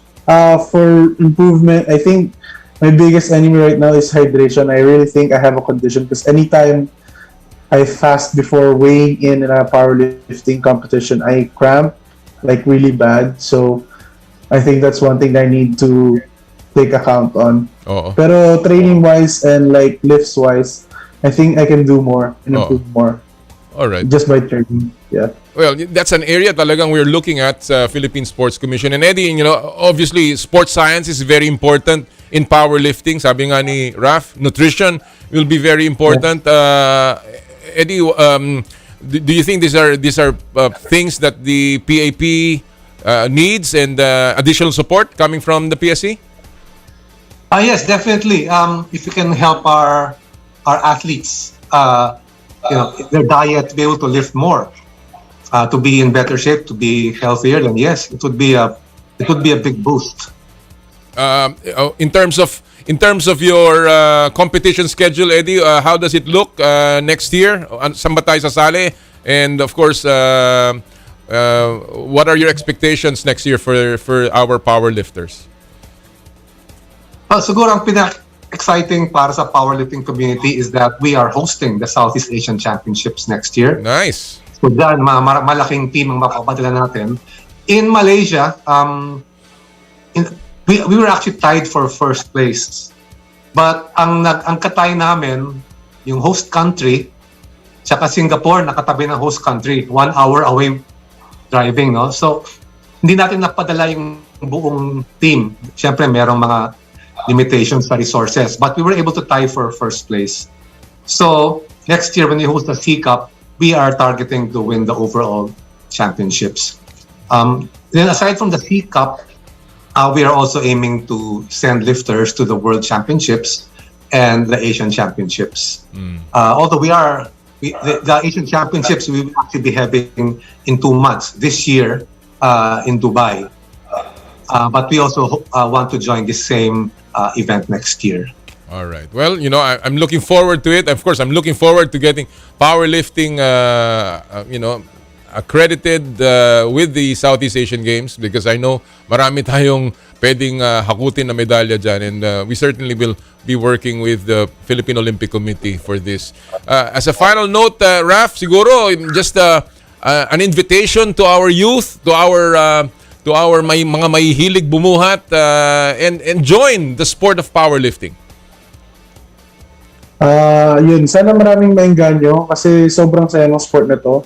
Hindi lang siya nagbe-build na physically stronger. It also builds character. It humbles you down. It, like I said, creates character and camaraderie. And sa sport kasi ng powerlifting, if you ever, sobrang daming bansa nung Southeast Asian Cup, but like, kahit magkakalaban kayo sa bansa, everybody cheers for each other. Parang ganun. So, sobrang ganda talaga ng community niya. And for the youth, sana mas marami ang ganyan, like I said, and baka mayroong mga untapped potential or talents na hindi natin alam. So, we want to improve them. And para mag-bring din like what we did in Southeast Asia, bring home medals and honors for the country. Thank you very much. And certainly, we're looking forward na lalo pang lumaki ang powerlifting community. Eddie, thank you for joining us today. I hope to meet you personally one of these days. And of course, Raf, continue repping our country very well. Maraming salamat. Thank you. Thank you, Mr. Chairman. Thank you. Mga kaibigan, ang ating mga kaibigan from the Powerlifting Association of the Philippines, the presidente po nila, Mr. Eddie Torres, and of course, our... 4 na medalya sa Southeast Asia Cup. No other than the monster, sabi nga ni Mr. Torres, no? Si Raf Kahilig, ang ating powerlifter na gold medalist. Alright, tuloy-tuloy po tayo mga kaibigan sa oras na 9:37. We're just about ready to bring in our final interview of the morning. Alam natin na magbubukas na po ang UAAP Season 85. What an exciting time once again for many of the sports fans, especially in the collegiate ranks. And of course, today, opening day ng Season 85 ng basketball competitions. But of course, UAAP is not just about basketball. It's a full calendar. And to talk about that, kasama po natin ngayon ang UAAP Executive Director, Counselor Attorney Rebo Saguisag. Magandang umaga, ED Rebo. Thank you for joining us. Hello, good morning. Can you hear me? Yes. Very clear. Ayun. Good morning, Nolly. In fact, we have actually opened. Nandito ako sa Mall of Asia Arena ngayon. May women's games na already. Wow! Ang galing, ha? That's so exciting. Talagang, and I'm sure marami lang tao, maaga pa lang.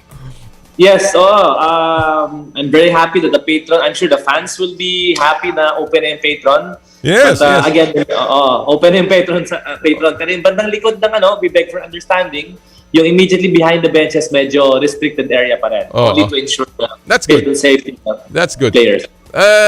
ED Rebo, this is the second season in a calendar year, actually, na ginawa ninyo. Medyo naninibago ka ba dyan? At saka, may mga problema ba dun sa short gap between the two seasons? Yeah, but it's like I always say, no, it's a good problem to have. No, I'd rather be doing this rather than doing nothing. It's been challenging, pero Com or Chair Nolly, no, ang pinaka problema namin ngayon, aside from the short gap, is yung para tayong nasa alanganin eh. Nung nagsimula kasi kami last year, okay, pre-pandemic is easy, and then we had the pandemic, nung bubble, very clear ang lines. So madali, mahigpit, saka no restrictions. Pero yung nag-aalangan ka na pwede na ba o hindi, yan ang nag-navigate kami because fans expect more, some of our stakeholders expect more. So yun ang tinatry namin i-manage yung expectations. Like I said, I mentioned, one of which is yung benches sa patron sa likod ng benches, bakit wala pang tao. So maraming hindi makaintindi pa. I know it's not perfect, but we will improve as we go along. That's why I want to be here early para to assess the situation, consult our medical experts, and continuously update our protocols. All right. Well, of course, ang sabi ko nga, ang UAAP naman is not only about basketball, ang dami-daming sports na hindi nalaro in season 84 na ika nga nangungulila din ang mga students, looking for those sports. What is the plan for season 85, ED, in terms of the number of sports that will be played, and of course, what's new with season 85 basketball? Okay, ganito na lang, no. Siyempre ang plan is, no, unlike season 84, just to ensure na matuloy, we limited the variables, which is parang 5 sporting disciplines now. We're targeting, no, the 21 sporting disciplines. Spread across around 60 or so divisions, men, women, boys, and girls. Marami-rami yan, but lagi may kulatilya though, no, on that, depending on the situation pa rin. And syempre may high school. Of course, we also have to coordinate with DepEd. Baka may iba silang So meron kaming disclaimer lang na konti na while we are targeting a full calendar, it will all depend on the LGUs and existing laws and regulations. So for basketball naman, lagi na pag-uusapan yung head coaches challenge, which is very interesting. Yes. I'm sure the coaches were looking for this. Even the fans, no, we want to get the right call. So yan ang excited din ako today, how it will actually affect the game, no? Oo. Puntahan ko muna yung mga yung ibang sports ninyo. Meron bang bago? Meron ba kayong bagong i-introduce na sport, or this is the standard the regular sports that you have been playing? Okay, to be honest, maraming katatapos lang ng perfect segue yung weightlifting. That's one of the events na nag-pitch na rin sa amin and we all understand why. Oo. Kaya lang, right now kasi, syempre, in as much as we're trying to go back to normal, siguro unahin muna namin yung events that we have kasi open naman kami pero hindi siya talaga priority kasi baka naman mauna pa yung bago tapos yung nangungulila na established teams baka hindi pa makalaro. So, to be honest, we're prioritizing what we already have to a full return of that full calendar, then maybe here and there baka maka-plug in kami ng special or demo event. So right now, wala talagang clear-cut na nakaplano na bagong sporting discipline. Okay. Well, at least nakabalik na. Yun ang mas mahalaga kahit na wala pang bago. And I'm sure with the kind of innovation that ang UAAP is known for, makakakita tayo na napakaraming magagandang competition. ED, of course, sabi mo kanina, you're still concerned about the health and safety protocols. Meron pa rin kayong mga sinusunod. Just a question, what about kung alam naman natin ngayon, although hindi na masyadong gumagrabe, marami pa rin mga kaso. No? So, in terms of that, ano pa ba ang rules ninyo? Kung na-expose man ang player, hindi ba siya makakalaro? Ano ba ang rules dyan tungkol sa isolation? Yeah, we follow the current na pagka nag-positive ka, but we only use the, not only na, but yung antigen test kasi ang standard according to our expert, that means you're already infectious. So if you test, we give the test kits to the schools. They have to test a day before the game. At pag nag-test positive yan, hindi nasasama sa bus para hindi maka-contaminate. Makahawa. Ngayon, to be clear, no, even the CHED actually does not require a test. Kami mismo ang nag-i-impose, self-impose ito to be over and above the minimum public health standards kasi talagang we have the resources naman and we're willing to pay the price, no? If only to ensure the health and safety of all participants, particularly the student athletes. Okay. Let me go to another topic. Recently, nagpasa kayo ng isang policy on a cap on student athlete allowances and benefits, and you place the cap at about 15,000 maximum. Una-una, what is the rationale behind the limit, ED Rebo? Okay, the rationale behind the limit is supposedly, ang gusto namin talaga, we go back to the ideals that your choice of school should really be anchored on just two things, no? Yung either the academic program or the sports program. Talagang naniniwala ka dun sa sports program na yon. Or maybe even both and nothing else, no? Wag na yung mga extra sana. I know it's a lofty ideal. I know that people will be asking kung paano namin i-implement. Pero kasi we have to start somewhere, no?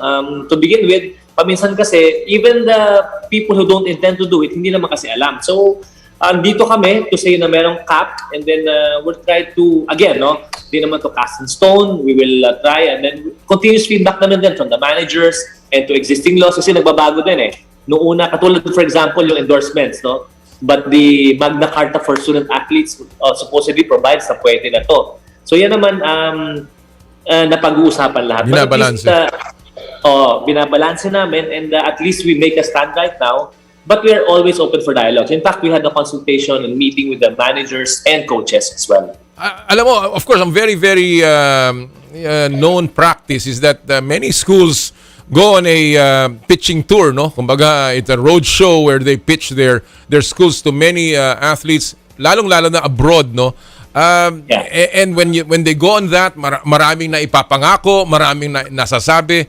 How does this particular, new rule on limits on what can be given parang align with that problem na alam naman natin pag nagre-recruit napakaraming sinasabi. Do you feel that this can be addressed in the future as well?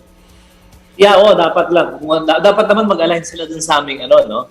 But again, ang sabi naman ng Student Athletes Protection Act, no, yung mga given, yung mga tuition, medical, given na yan eh. Pero yung mga extras talagang dapat sana, especially mga signing bonus na, of course, we hear so many things. So sana walang ganon. They have to align with us. But again, some of our regulations just provide for repertorial na para we have a database and start somewhere. Hindi basta umuhugot lang po saan. Yeah.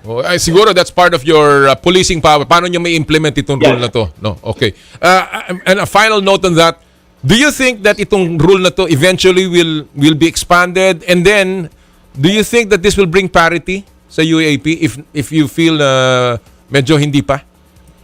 Well, that's the goal. That's the goal. Talagang yun ang namin. Hopefully, mas strengthen talaga siya. But again, ayun naman namin kasing one-sided is where we see things, no? So, kailangan talaga ng continuous dialogue, continuous yearly review, or if not even more, para talagang ma-improve siya at have everyone sign off on it, and then eventually have everyone cooperate. That's the goal. That's the goal. Ang key dyan talaga is transparency and of course integrity in applying this rule. And obviously the UAAP member schools are all educational institutions. I think that's something that's in their core values already. ED, let me you touch it on this a little bit. Yung Department Order number 34 ng DepEd in terms of yung extracurricular activities that it is not being allowed for the high school area. How are you dealing with this? Is there already a communication with the Department of Education, ED Rebo, mula sa UAAP? That's part of our no? We have to, again, in as much as we coordinated with CHED, we will also coordinate with the DepEd. And right now, we're already preparing our position paper, no, na how, for the student athlete, at least, no, that this is not necessarily covered by the extracurricular, it's in fact co-curricular. So yan yung mga steps na again, no, just like we're navigating unprecedented waters, no? So hopefully the DepEd naman, and following the model that we had for season 84, the zero incidents, sana naman mapakinggan din kami, mabigyan ng kasi ang kung face-to-face classes is already allowed, why put the student athlete in a parang worse position, no, than everybody else. And we know ang edukasyon ngayon, holistic na multi-intelligence, and these athletes are gifted, no? And let them fly their wares. All right. But in the meantime, is the junior competition going to be on hold? Ganun ba yan? Hindi naman. Tuloy pa Nakaplano rin siya. But again, we will submit our maybe a little bit tighter protocols than it is for the men's and women's division. So para naman mapayagan, hindi na tayo magka-problema. Okay. Let me go to another topic now. Yung alam natin one of the biggest discussions now is about player departure. Huwag na natin sabihing exodus or poaching. I'd rather just call it they're players leaving for abroad, including college players na umaalis, no? RJ Abrientos, of course, is one of the examples na meron pang playing years and yet he decided to go abroad. Is this a concern for the UAAP, ED? Okay, thank you, Com. Miski ako, no, kasi I just wanted to, medyo na ko doon sa Exodus kasi in fact, parang may dating is mass, no? Oo, hindi naman eh. Oo, hindi eh. But siguro, sige, one good talent may be enough. But again, I like your example, Com, Chair, kasi some people would like to talk about SJ Belangel, but si SJ kasi gumraduate na. And you cannot, obviously, graduate, you cannot really compel him to finish his playing years. But in the case of RJ naman, nag-iisa for now, and yun nga, it can hardly be characterized as exodus. But at the end of the day, kami naman from our perspective, no, this is not necessarily a new problem. We have been losing players to other collegiate leagues, even the professional ranks across all sports. And what is education if not to give your players a better life or more opportunities to succeed? Right. And that is how we see it right now. And in terms of basketball naman, Tom Noli, no, parang we believe na we're not lacking in talent eh. Yes, so if at all, they're just the second or third stringers there na was waiting for their chance, no, para mapakita ang kanilang galing. Oh. So in other words, no need to come up with any measures sa inyong as far as you're concerned. Wala naman kayong gagawin na hakbang para maging stricto pa ang UAAP, pigilan ng ibang players or magkaroon ng additional regulations. Yeah, sa ngayon na pag-uusapan pero wala man ng concrete. Although yung ComChair, no, in a way, even the maximum benefits rule probably could help, meaning we're sending a message to the kids ay yung values nyo talaga na wag muna pera agad. Yun nyo muna. Are you going to this school because of the academic program or the sports program? Hindi dahil sa kung ano man yung ibibigay sa inyong allowances or kung ano man. Okay. Hopefully that helps also. But what does it say to you, ED? Now, you have players like si Carl Tamayo, si Kevin Kembao, and many more that are now being eyed, and of course nasa national team. What does it say about the level ng UAAP and the kind of program that our schools have in terms of basketball? Well, yun na nga. Thanks for mentioning also again, kami kasi sa nakikita namin, kami sobrang proud, no, from where we sit, no, na in fact, to be honest, just 2 weeks ago, I was with Mark Molina at Montinola of FU. We attended a Singapore industry leaders in world sports, no. There was a convention and guests from the B League were there. Sa presentation nila, halos kalahati yata, puro Pilipino yung pinapakita eh. So sabi ko, sa amin galing yung mga yan, the Ravenna Brothers. Nakakilig, no? And nagpa-picture kami syempre after, no? Our players. Iba talaga eh, pag gano'n. And of course, napapakita natin. Alam mo, yun nga, sometimes we have just to turn it around. Minsan ang ating kasing thinking laging negative eh. But maybe we can turn it around eh, na magaling kami mag-produce ng basketball player. So maybe you should value more our programs. You should give us more support, etc., etc. No? Because again, sa buhay nga, they say, when life throws you lemons, you make lemonade. Eh. Diba? Hindi naman laging problema ang dapat nating sinusuong. ED, before I let you go, alam natin na ang season ninyo will also run through the windows of Gilas. What is the stand? Hindi lamang of on basketball, but the stand of the UAAP sa mga national team in terms of lending your athletes to our NSAs. Ano naman kami, like I said, no, the essence of the UAAP really is in support of the national sports program. So far as the FIBA is concerned, yung fifth, what window it is in November, no, we will give way, no, if only to give talaga to players, and also for us to focus on those for the country to enjoy and our stakeholders to dun muna. So pahinga kami from November 7 to 15. So we stop at November 6 and resume on 16. So even next year when we host the FIBA World Cup, mag-a-adjust din kami. And this was only made possible by, again, coordination with the NSA. So yun ang importante. We want to open more communication lines with all the NSAs. So mag-usap lang palagi. And again, lahat naman po, naniniwala ako na pag-uusapan. Alright. Well, Edi, good luck sa season 85. I know you're very busy. And of course, enjoy the games and congratulations already sa magiging very successful na season ng UAAP. Maraming salamat, Edi Rebo. Maraming salamat. Mga kaibigan, ang ating pong kaibigan ng UAAP Executive Director, Counselor Attorney Rebo Saguisag. And again, congratulations to the UAAP sapagkat malapit na pong magbukas. Sabi nga ni Attorney Rebo, nagsisimula na yung women's competition. Mamaya po ang laban, Adamson UST, Lasal UP. Naku, napakaganda niya. Panoorin niyo po yan over One Sports, no? Meron din tayong UAAP channel, I know, sa Signal, no? So, panoorin niyo po yan over Signal TV. Alright, bago tayo magtapos, gusto ko lang pong basahin lahat ng ating mga nanalo sa ating Joyride Top-Up promo dito po sa Power and Play. Mga nanalo po ng 1,000 pesos e-wallet credits. Sila Sheila May Gragasin. Congratulations, Sheila May. Daniel Clavicilias Jr., Charlotte Rivera, Jamie Lee Tamundong at si Christopher Tuason. Lahat po kayo nanalo ng 1,000 pesos sa Joyride Super App Top Up Promo. 1,000 pesos e-wallet credits dito po sa Power and Play. Again, thank you sa pamunuan ng Joyride Super App, ang bago ninyong kasundo. And of course, bago tayo magtapos, gusto ko pong basahin ng ilang mga nagpadala ng kanilang komentaryo doon sa ating pong tinatanong, sino ba ang sa tingin nyo so far ang pinaka-impressive na import sa Commissioner's Cup? Ang dami nagpadala, no? Mula kay Melissa Batumbakal, sabi niya, for me, it's Josh Powell. Monster numbers shows this guy and he shows he is up to the challenge, taking a last winning shot. Talaga, magaling naman talaga yung si Powell, no? Miles Powell, I think that's what you mean. Miles Powell, hindi si John. Miles Powell, no?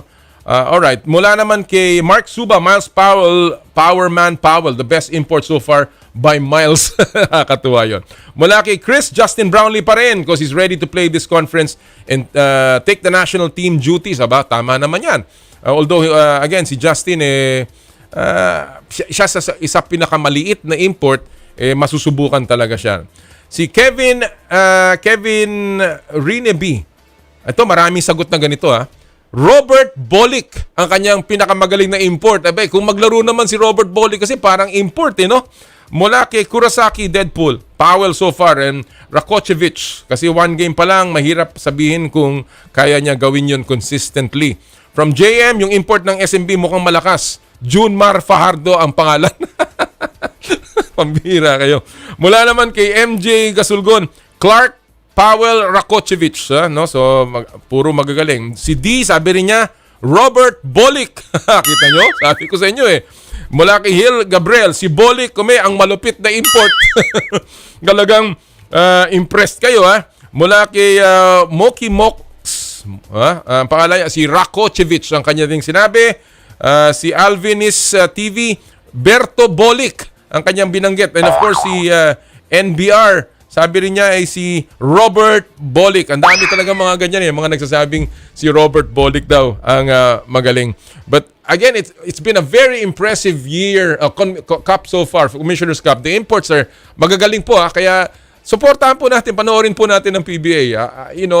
Talagang dadami pa ang mga magagandang laro. And of course, napakarami pa pong mga naglalaro mga ibang liga, NCAA, UAAP, and of course, yung pong Shakey's Super League, yung Chooks to Go na 3XT dyan po sa Cebu, at marami pang iba.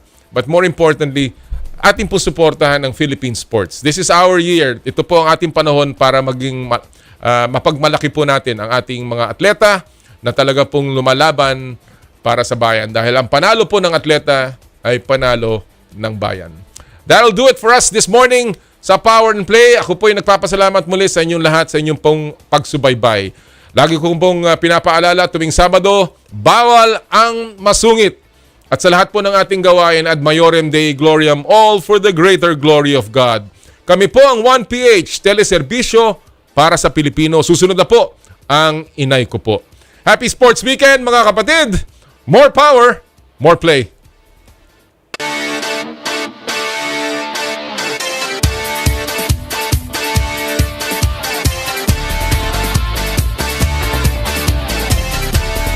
Sa kapwa ko Pilipino, ipagmalaki ang galing na meron tayo. Ilantad ang likas nating talento at magdala ng saya sa mundo. Sa harap ng pagsubok ay di susuko. Para sa pangarap tayo'y porsigido. Magpakitang gilas na at magpapatalo. Ipag-iwang natin ang Pilipino. Yan ang Pinoy. Mula noon at hanggang ngayon, talento natin ang bida. Mula sa simpleng bakuran hanggang entablado natin ipakita. May pagsubok man ng Pinoy, pinalalakas ng saya. San man tayo sa pulo, Chumbe, Sibay, Lakay, Amiga. Sama-samang pakita ang galing natin katropa. Sa kapwa ko